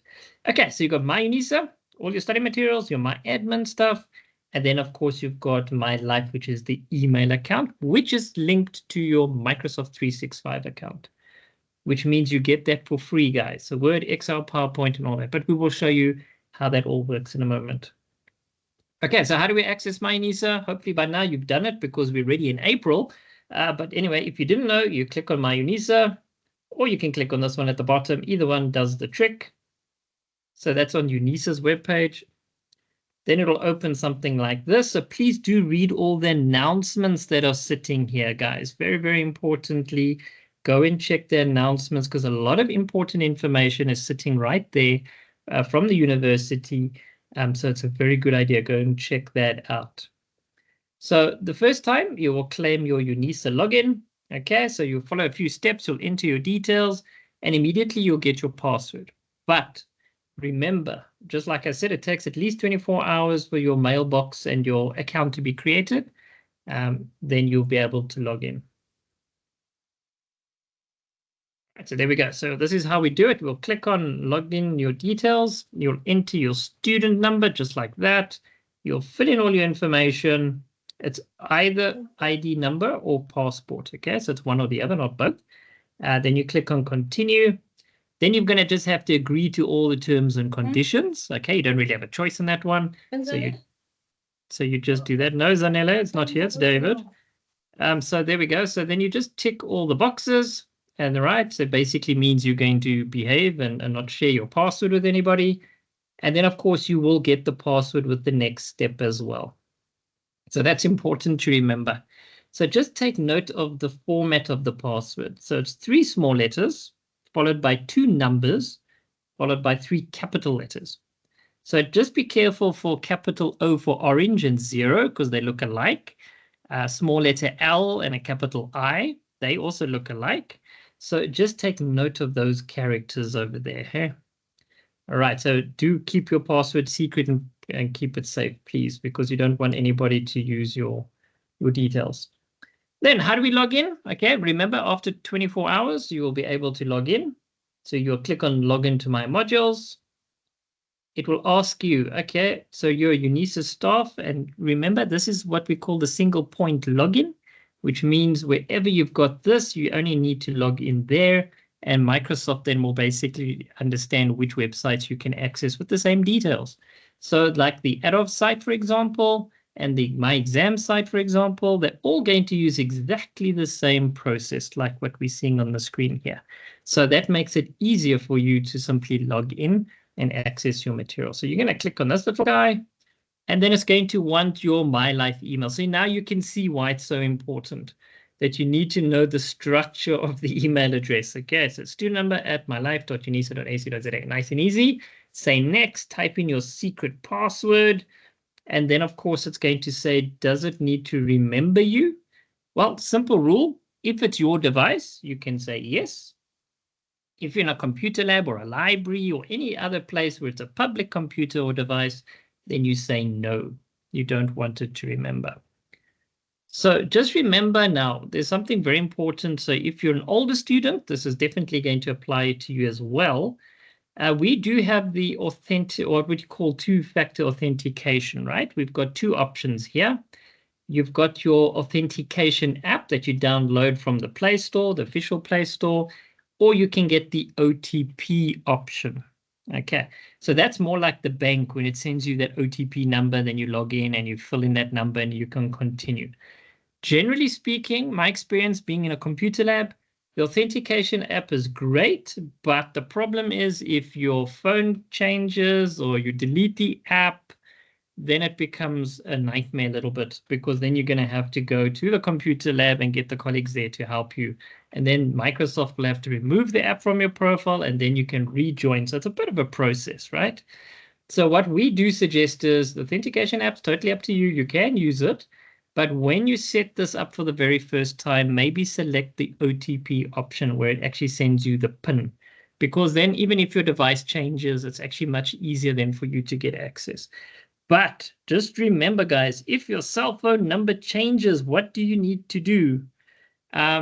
Because you're going to have to contact my admin and you're going to have to fill in a form and indicate what is your new cell phone number. Because remember, this system is going to only speak to the number that's on our student's system. So that is very, very important. So just take note of that as well. Okay, so if you do forget your password, all right, that does happen, then there is an option saying forgotten UNISA password there. So everything's really sitting on the My UNISA homepage. So from claiming to forgetting your student number, guys, that also happens. People forget their student numbers, especially in the beginning. It's fine, it's normal. You can also use that option to quickly see what is your student number. Then you just follow the few little prompts and then it will send it back to you. Right, so once you logged in, and I see Richard used his profile because there's his name. So once you log in, you'll see right in the middle of the screen, top of the screen, you'll see My Modules and My Admin. Okay, in the banner area, you'll see some banners popping up, little adverts telling you whatever's happening at the institution. So that's kind of cool, then you know what's going on. But these are the two that we're going to focus on. Yeah, so My Modules, My Admin. So if you were listening, My Modules, this is basically your student portal where you access all your resources, the assignments, and you interact with other students, the e-tutors, the groups, pretty much everything about your modules. You're going to find it there. Okay, so even you guys, postgrads, you're going to need to find it all over here as well. Everything is there. The My Admin side, it's only got to do with your academic record, your personal information, all that type of stuff that you might need. Okay, so just take note of the two sides of the My UNISA side of the coin. Right, so what can I do under My Admin? Okay, it's quite a lot of stuff. You can see your academic record, so you don't have to come to UNISA just to ask for it, so that we can actually they email it to you in a stamp and everything, so that's actually really nicely done. You can update your biographical details, however, your cell phone number you cannot.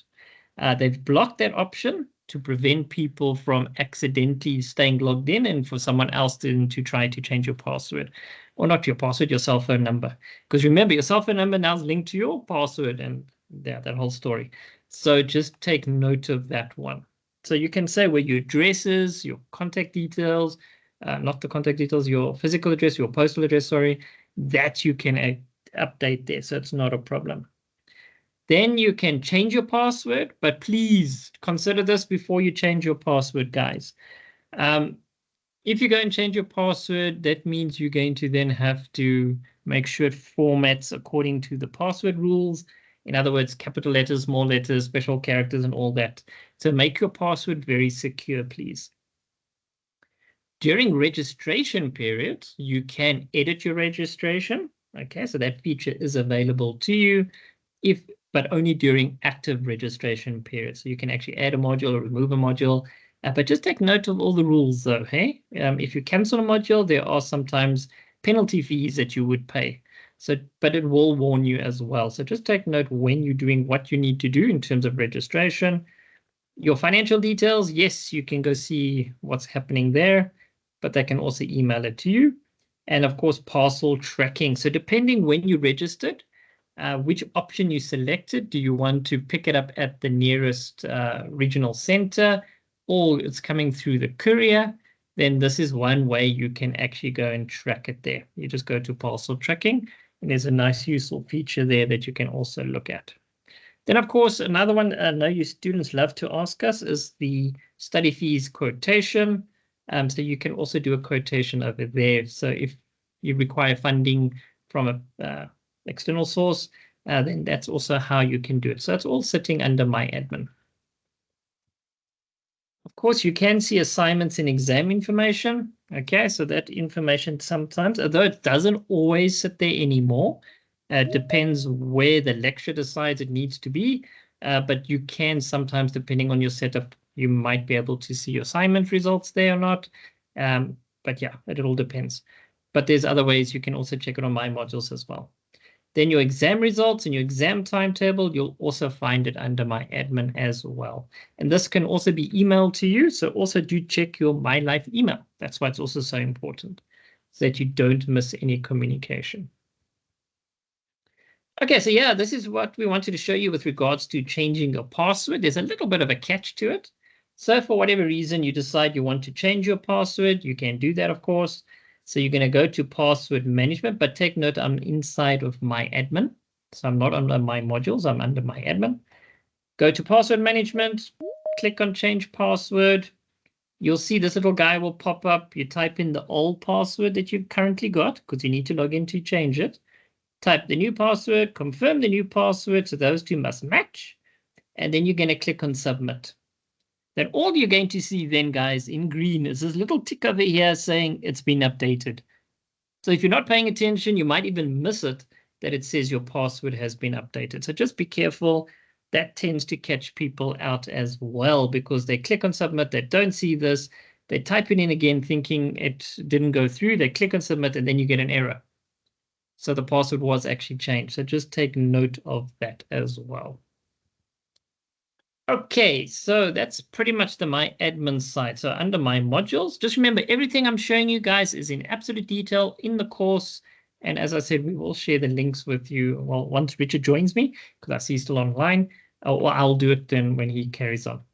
That's not a problem. Okay, so your official site, guys. So the different sites that you will see under My Modules.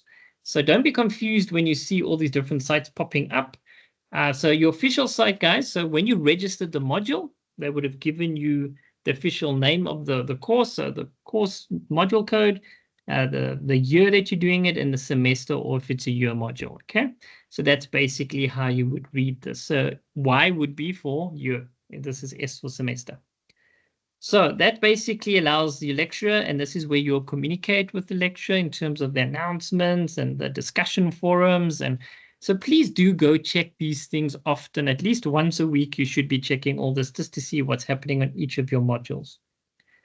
If your course does have an eTutor site, then what will happen is you'll see the course code will be pretty much the same, but it will have these little numbers and an E at the end of it as well. Okay, so it might not apply at your level, but if you do have this eTutor sites, then generally this is how they look. So it basically has the same code, just has an extra few digits at the end. Then you've also got group sites. Now, again, this might not apply to your level, but for example, EUP and the group site is basically where you work with other students and you do your assignments and you reply to each other, and it's a whole online environment there. Private? Yes.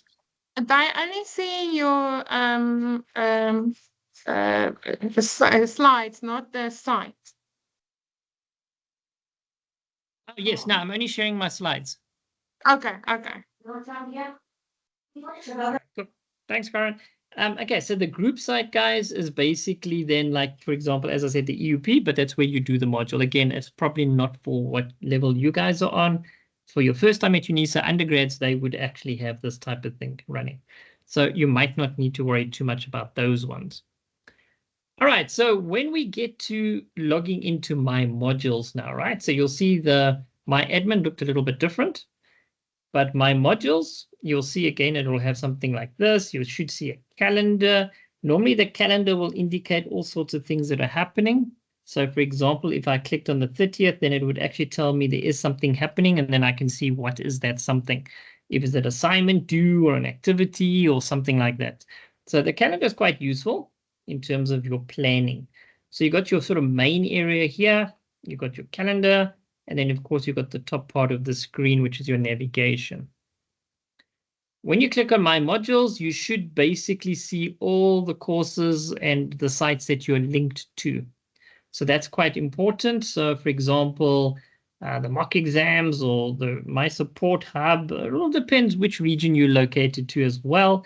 But definitely you should see your modules popping up here, which is very, very important. So yes, so that's how you access each individual module. Then you'll see under your name, so it should probably just be your initials if you're first time here. If you click on it, you'll see it gives out a menu, a user menu basically, saying, okay, so there's your profile option that you want to upload your profile pic on, but you can just see some of the other options as well. All right, so when we get to, for example, grades, so you'll see we're still under the user menu. You click on grades, you see your course content popping up. You'll select the course, and then generally you can get sort of a breakdown of your results and whatnot. Again, it depends, guys, a little bit different with honors level. But yes, so if you do have this feature and you do have your module code, then you should be able to see some feedback happening over here. Multiple choice, written assignments, discussion forum, so you can find and see what exactly is happening in your course. So that's your grades option. So that's quite a useful place to actually go see what's happening. As I said before, your calendar, quite a useful guide to do your planning. You can even create your own event, guys. So if you want to do something on a specific day, you just create a new event, give it a name, date and time, and then it'll pop up just like on your cell phone. Basically exactly the same concept when you're creating the calendar events. So assignment due dates, that's quite nice, or any activities or events that are happening that you want to be remembering, then this is actually how you can see it on your calendar. And they usually pop up immediately anyway. For example, there's Women's Month. There was a celebration on the 4th. I'm not too sure what happened in 2023. It's too long ago, but we had an event running there. So that was interesting that it's still popping up. Of course, this is just a screen grab. Okay, so that's basically how your calendar works. It's quite good. You can move around with it. Okay, so when you select one of the modules, for example, we selected the COS module. You'll see it has this main contact area where you'll see the forum, the files, and it basically describes what's inside the course. Then on the left-hand menu, it might be closed. So you might see there's a little bubble there. You just click on it. Then you can get all the options in the course menu. Now it's per course, so each menu will look different most likely. So this is the place you can go see prescribed materials, FAQs, official study materials, announcements. So please make sure you read those. And for example, yeah, you can see tutorial letters and all sorts of things. So please go and check this out also on your modules, because that's quite important for each module individually. Then on the right-hand side, they'll also give you all the information about the specific course that you're doing, and it even tells you how much percentage-wise you've completed. Okay, so it's good for you just to be able to track it. So take note of how it looks. This is on a laptop. So if you're using a smartphone, this information would probably be definitely in the middle, but then you just got these little shortcuts that you'll see popping up on the sides. If you hit it with your finger, then you'll see the menu will pop open. So just play around a little bit just to get a feel for it if you are doing it for the first time. For the module site, guys, very important for each one. As I said, individually, you need to make sure you go through it. The lectures, I mean, this is what the lecture gives you contact information and all that stuff. The announcements, this is the point of contact really with your lecture. Activities, assignments, all this information. It's usually sitting per module. So you need to go check all of them. So if you're registered for, go and check all 4. Because you need to check those announcements. So I can't stress that enough, guys. Read your announcements. There's a lot of information that you're asking questions about, but it's actually sitting right there. So check that out. Official study material. So yes, please go read through all the official study material that we do give you, the study guides and whatnot, to make sure that you are up to speed with your modules. Prescribed books, if you do need to get them, all right. Normally they do list them as well, or it's in the tutorial 101. Announcements, here's an example for announcements that was posted. So please go check it out and go read them, because I'm sure you won't have one. You're an honor student, you'll probably have quite a few already. So as you go through the semester on the UO module, please just make sure you read all the announcements and make sure you stay up to date. There is an app, the MyUNISA app. You'll see it is on the Google Play. Well, it's all on the major Play stores now, so it's available. So you can download the UNISA app. It has the official UNISA logo, guys. The My Modules app actually is being retired, so that one is actually disappearing. So it's just called the UNISA app, so UNISA student app. So you can just do a quick search and you can actually find it easily enough. Okay, your profile picture, guys, as I said, it is something that you should consider doing, especially if you've got proctoring tools, because they're kind of going to want to know your picture. So it's just a good idea to have it there, so then you know your picture's fine. And no, you don't have to change it every year unless you've aged like really a lot. Hopefully you haven't. So when you get to your profile picture, as I said earlier, that's where you can see it. So when you select this option, it'll pop up something looking like this. It might change a little bit, but generally you should see an edit profile option. You'll click on it. All right. And then it will say to you, okay, we can upload a picture. So you get to this little drop-down box over here. You click on it. You can find the picture that you want to use. For example, this guy here is very happy. And then once you're done, you click on yes, upload. And then immediately you should see your profile picture popping up over here. So that's quite important as well.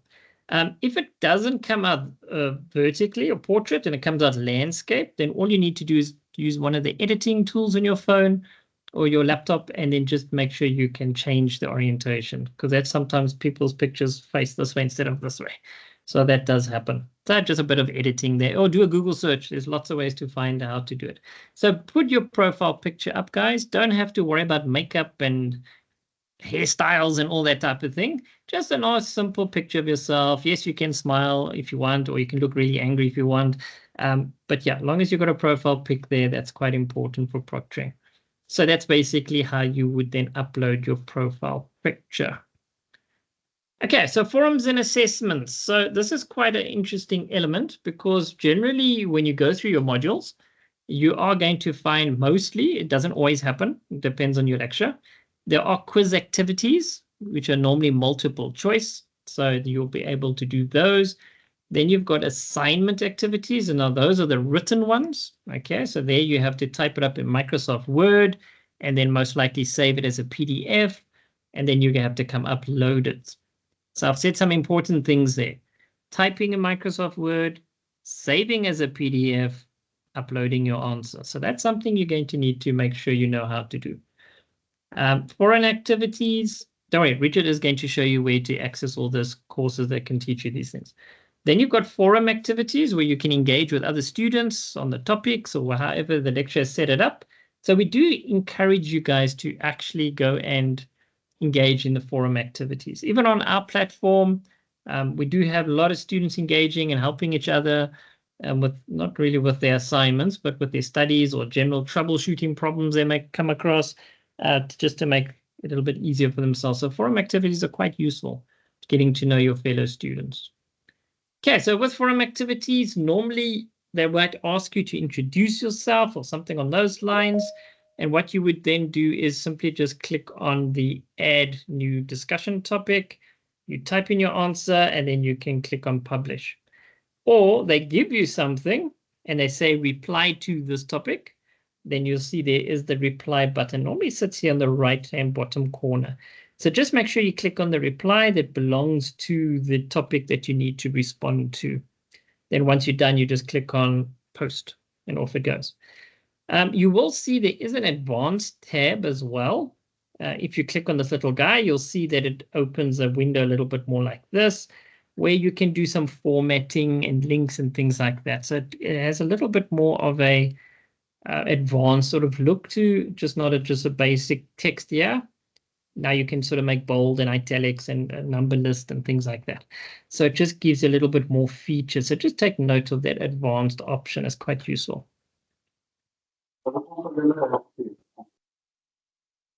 Yes, indeed. All right, cool. So then the next one is your quiz activities. Okay, so the nice thing is, guys, on the Adolf site, if you've never done these things before, we have set up these little examples that you can actually go do them, try them out, just to get a feel before you get to do it with your My Modules where you actually have to do it. So you would see things like online assignments or quiz activity. This is one of them. So it's basically multiple choice. So once it starts up, you'll see there's basically a question. It'll tell you how many questions there are. You select the answer, you say next, and you basically follow the whole routine. So it's basically very simple. There's nothing else you need to install. It just runs inside of your web browser. So speaking about web browsers, please make sure you use Google Chrome or Microsoft Edge, because those are the two that tend to be the most stable. So make sure they're also updated as well. With your assignments activities, you'll see when you click on it, it'll open a box just like the picture one, very similar. Only difference is now you're going to upload your PDF file. So therefore, you need to know how to save as a PDF as well. Don't worry, as I said, the course has videos in and show you how to do all these things. I'm just giving you a brief overview for now. Then accessing your email account. Okay, so that's quite important. So your My Life email account. So you'll see there is the link on the UNISA page. So it's easy enough. Or if you just go to office.com, it actually takes you to the same place. So it's not really a problem. Just remember, guys, as I said before, student number at mylife.unisa.ac.za, nothing else. And then say next, type in your secret password, and then you should be able to access your My Life email. Just remember, by default, you're always probably going to go straight into My Life email. But as you can see, there's Word, Excel, PowerPoint, Yammer. So some of the applications that you get for free are actually sitting right over here. Or if you click on this little dashboard guy over here, then it will bring up a whole bunch of applications that you can access. That is part of your license with UNISA. Things like OneDrive. Please learn how to use OneDrive. Very, very important. So yes, so please do check your emails. Actually, what I do suggest to students is please install the Microsoft 365 app on your phone, your smartphone, and then you can log in using your My Life details, and then you've got access to all these emails directly on your phone and the app for that matter. And it's got built-in Copilot, so it can really, really be useful for you to do that. So just do our AI course. We actually teach you how to use AI and all those things like Dr. Chana said earlier today. So just, as I said, probably 4 times already. So your My Life account, guys, it's from Microsoft. It's your Microsoft 365 account. And that's where your license is attached. So if you want to access Microsoft Word on your laptop, that's great. Then you can just sign in with your My Life details. Okay, what is Microsoft? Okay, well, hopefully you guys all know this by now. I think globally we are brainwashed with Microsoft.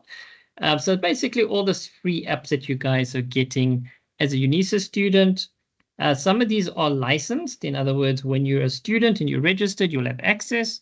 But when you're not a student anymore, then things like OneDrive and Outlook, Teams, and OneNote will still be available to you. You still have to access them. They do not charge you whatsoever. It's only when you use those other programs does the license kick in if you're not a student anymore. Now, there's a whole bunch of apps that you can go and look at, but generally speaking, the next slide probably has the main ones that you should definitely know as a student. We do have a STU 400 course where we actually teach you how Outlook works, the OneDrive works, how Teams work. Oh, well, hopefully you know that one because you're already in it. OneNote, very powerful tool, OneNote. You can make really nice lists there. Study notes, you can actually use it. Very good. Microsoft Word, you definitely need to know. If you've never used Microsoft Word before, please go and check out the basic course and the advanced course that we have for Microsoft Word. Since you guys are honor students, you definitely need to do the advanced course where we do the page numbering, the table of contents, the formatting, the paragraphs, the line spacing, all of that is covered in that advanced course. So I see Richard has joined me. Richard, I just want to post some of these links to the courses, but it's fine, not a problem. I'll do it now. So we do have advanced and basic. We also do a PowerPoint, guys, because you are going to need to present your article or your research paper or whatever you're studying. So PowerPoint, again, we do have that course where you can go learn how it works and how easy it is. And well, I'm using it right now. This is PowerPoint. And then, of course, Excel as well. So going to start to learn use all these types of software because you're probably going to need them in the workspace anyway. We use Microsoft, guys, because it makes it easier. Because we understand students are working and you're living all over the world, you can access your materials, your study materials, your documents, your assignments from wherever you are. You can collaborate in a workspace like what we at the university. We do collaborate a lot. And you can actually see this is quite a fun way to study and share things. The nice thing is your documents automatically get saved. So when you work in the cloud and you're typing away, it doesn't matter if Eskom loses power and everything goes down. It automatically saves as you are typing. So which is great because then you can basically, well, all your work is saved, even if the power goes off. It's safe and secure, guys. Well, as secure as your password is, that is. And of course, you know, with UNISA, a lot of our stuff runs through MS Teams, all right?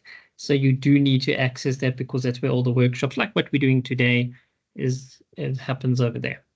So Microsoft.com, okay, so you can access it this way as well. So that's what I said to you. You've got the link there, but you can also actually just go to office.com. It takes you to exactly the same place. So just remember, log in with your MyLife details. Right, now as a student, you know at some point you're going to be upgrading your laptop or your smartphone in this case. So what are those things that you should consider? Well, the fact that you're studying is a great thing. So, of course, depending on the device you have, try not to have a device that's older than 5 years because the technology moves so quickly.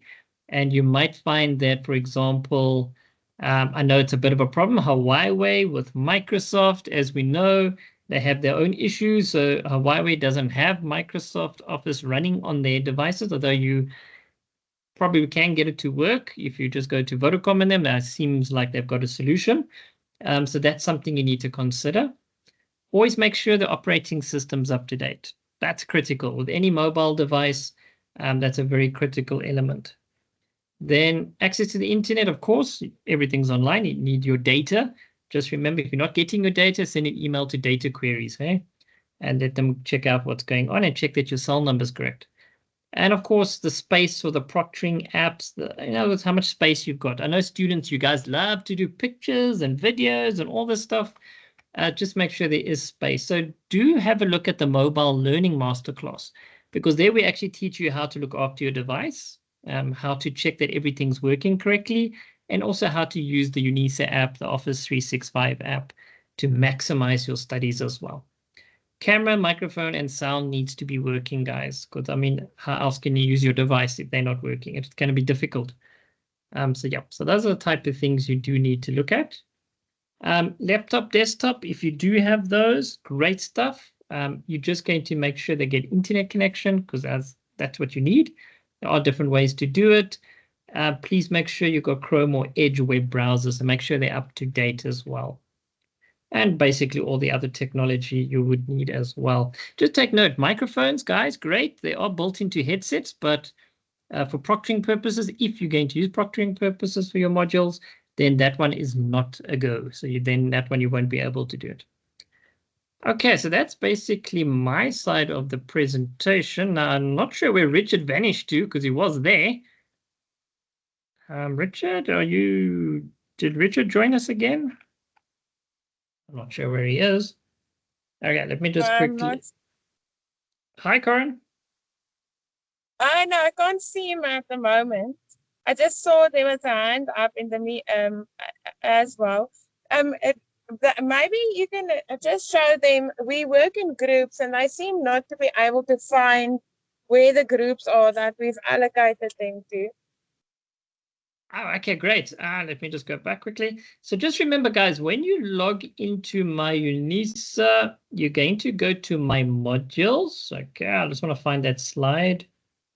Yeah, this one. So when you get to my modules, you click on this guy. Then you're going to see all the groups and the modules that you're linked to.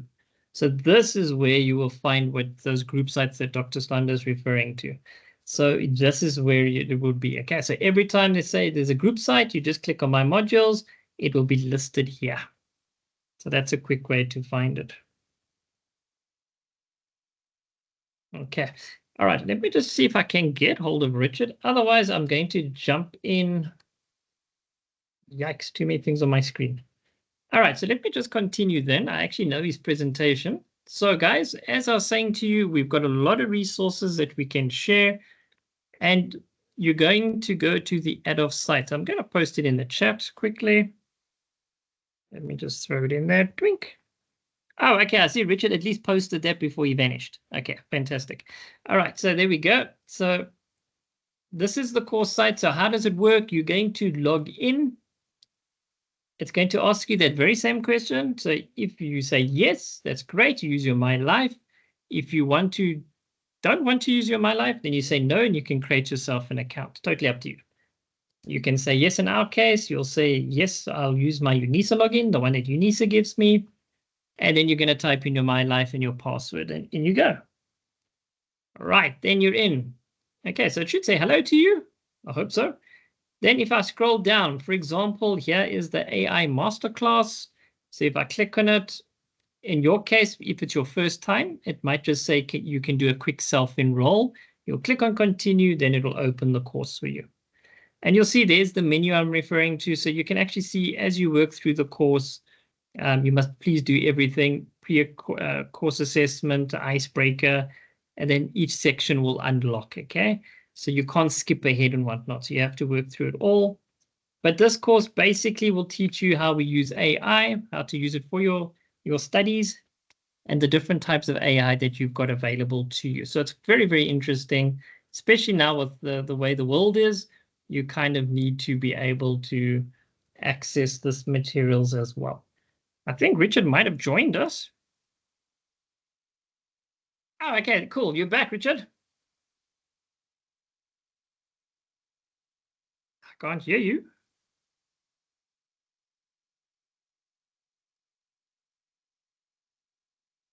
Richard, I can see your mic's open, but the sound isn't coming through.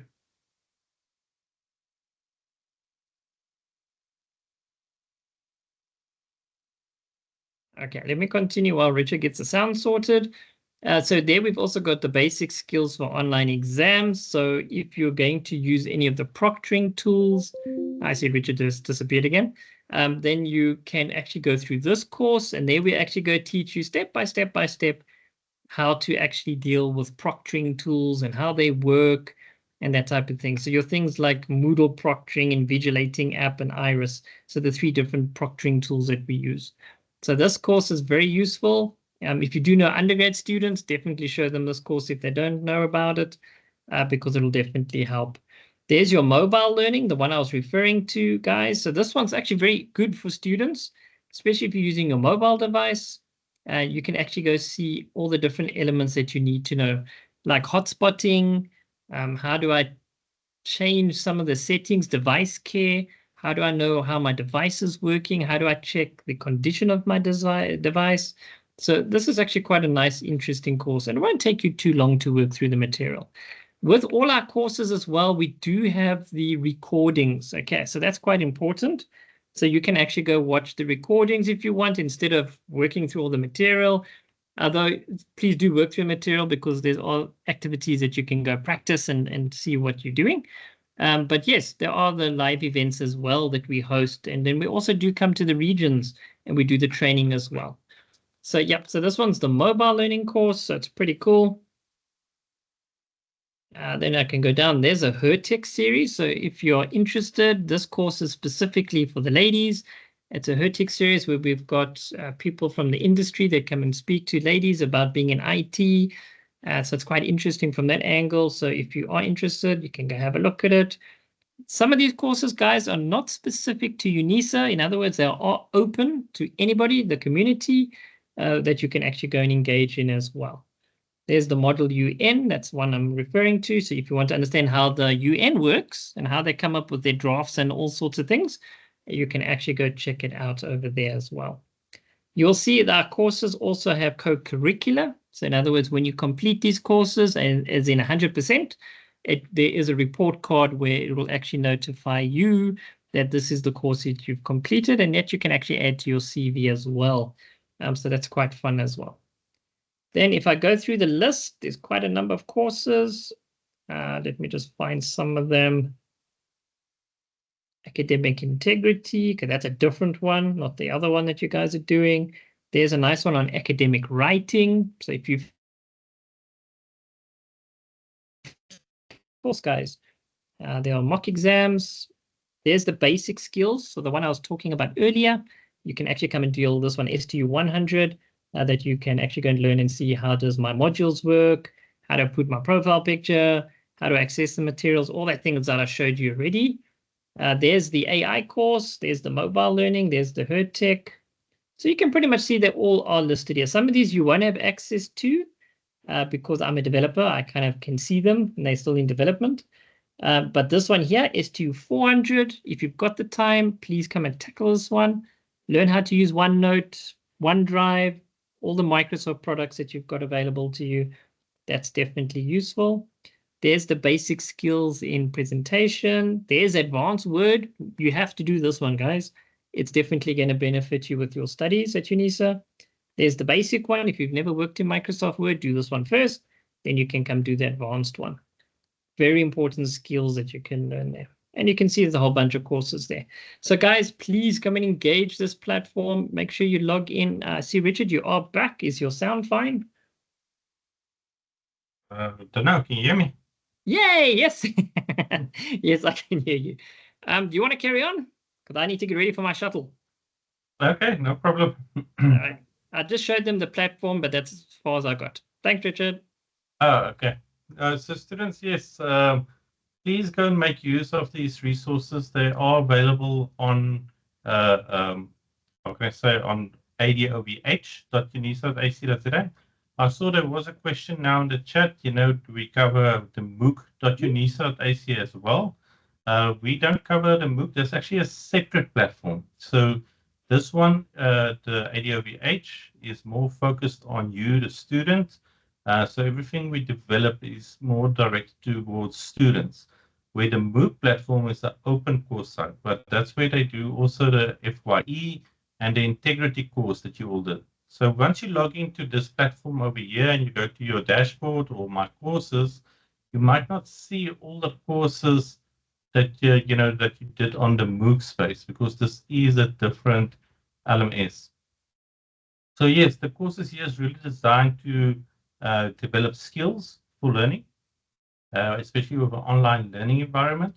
But as you can see with the African artificial intelligence, we are also preparing your skills for the workplace one day. So this is really, how can I say, multifaceted, that it supports you with your studies, but it also gives you things that you can add to your CV as well.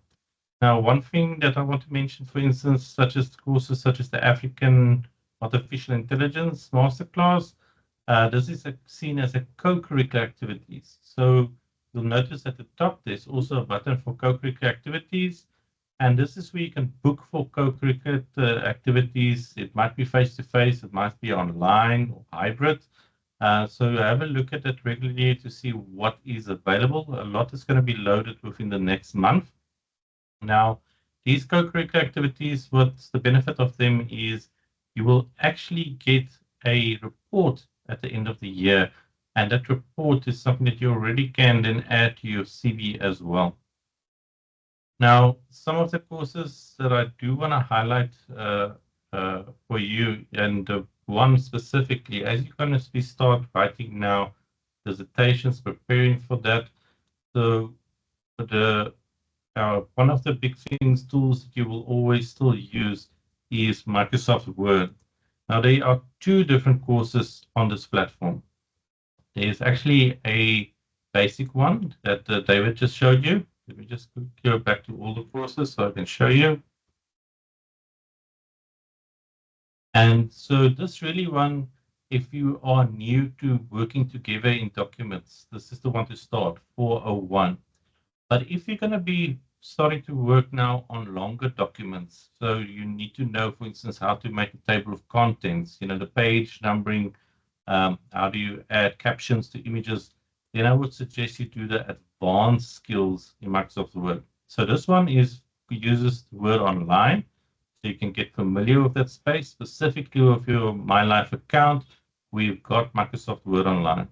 The advanced one uses features that's not necessarily available in Word Online, and such as, obviously, the table of contents, some advanced tools that you can use, even for referencing, automatic referencing to documents. Everything is covered in the advanced Word. So just make sure, if you're very new to Word, you want to just brush up your skills. This one is a very quick one to do, the Microsoft Word Online. And you will really learn what is cloud computing and what is working collaboratively on documents. While the next one will go more to in-depth topics, as I mentioned, to structure documents correctly, so that you can really, how can I say, don't have to worry about the formatting anymore. You worry just about the content of your documents, because most of the formatting and that is done automatically. So as David also mentioned, we've also got a tech course. So if you're a female student, but also for male students, if you want to just brush up on the basic skills of technology, this is really like the components, you know, what is the operating system. I'll really start off with this one over here. And from there on, move on to the mobile learning. As you know, you will use your mobile device quite a lot for learning. And then from there, move on to perhaps artificial intelligence, the Microsoft 365, and the Word applications. So you can get a full round experience on all of this. Now, you'll notice also with our courses, we teach you the core concepts. So for instance, so that you can, for instance, using online documents, for instance, because you might be one day working within Google environments, so you can easily adapt everything you learn very quickly to different environments. But in the university, we are rely on Microsoft technologies. All of you get Microsoft licenses. So that's why all of our materials align towards Microsoft, but we still teach you the core concepts so you can easily adapt them to various spaces. So all of these links have been shared in the chat. So please go visit the site, enroll for these various courses that's available while you still have some time before the studies really kicks off. So you can have these skills going into your, how can I say, learning journey. But if you're first-time user at UNISA, please do the My Modules one first, because that's really your starting block within UNISA, is how to navigate the official learning management system, and that you will need to know to successfully complete your modules. Then, Karen, I don't know if there's any questions, perhaps, specific questions that needs to be addressed? No, David has shown them how to get to their groups, because that's one thing that they are struggling to find on my UNISA, because we've allocated them to groups in the one module. But yeah, I've shown them how to do that. I don't know if there are any other questions on the floor. No, I don't see anything popping out here specifically. But then thank you, guys. We will see you then later on in workshops as well. Look out for ADOBH SMSs and also invites. We do quite a lot of new innovations. A lot of our students actually made it now again to a Microsoft AI finals. That's happening on the 19th of April, where we fly them all down to participate, so they can actually join the finals. Last year we had a group that could build games, and they actually made it to the Rage Expo finals, and they actually came third place, the one team. So this really gives you opportunity by participating in our activities as well to, how can I say, go into the industry, meet people, so that once you're done with your studies, you already have a, how can I say, a good network to work with. So thank you, Karen, for having us today. Thank you, Richard. Thank you, David, for coming. I really appreciate your time. Yeah, so have a look out for these courses. They will be advertised everywhere. Richard, you can also send me a link to any courses, and I will share it in the HR Buzz 83 group. But yeah, thank you so much, guys. If there's no specific questions, then I think we came to the end of Honors Week Day 1. And I want to thank you all for coming, and I look forward to seeing you tomorrow on Cyberspace. Oh, I see there's a hand. Kubeshni.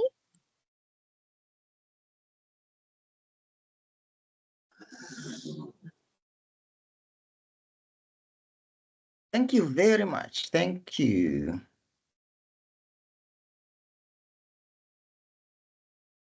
Okay, thank you all. See you guys tomorrow. Bye. Bye. Bye-bye. Bye. Bye. Bye.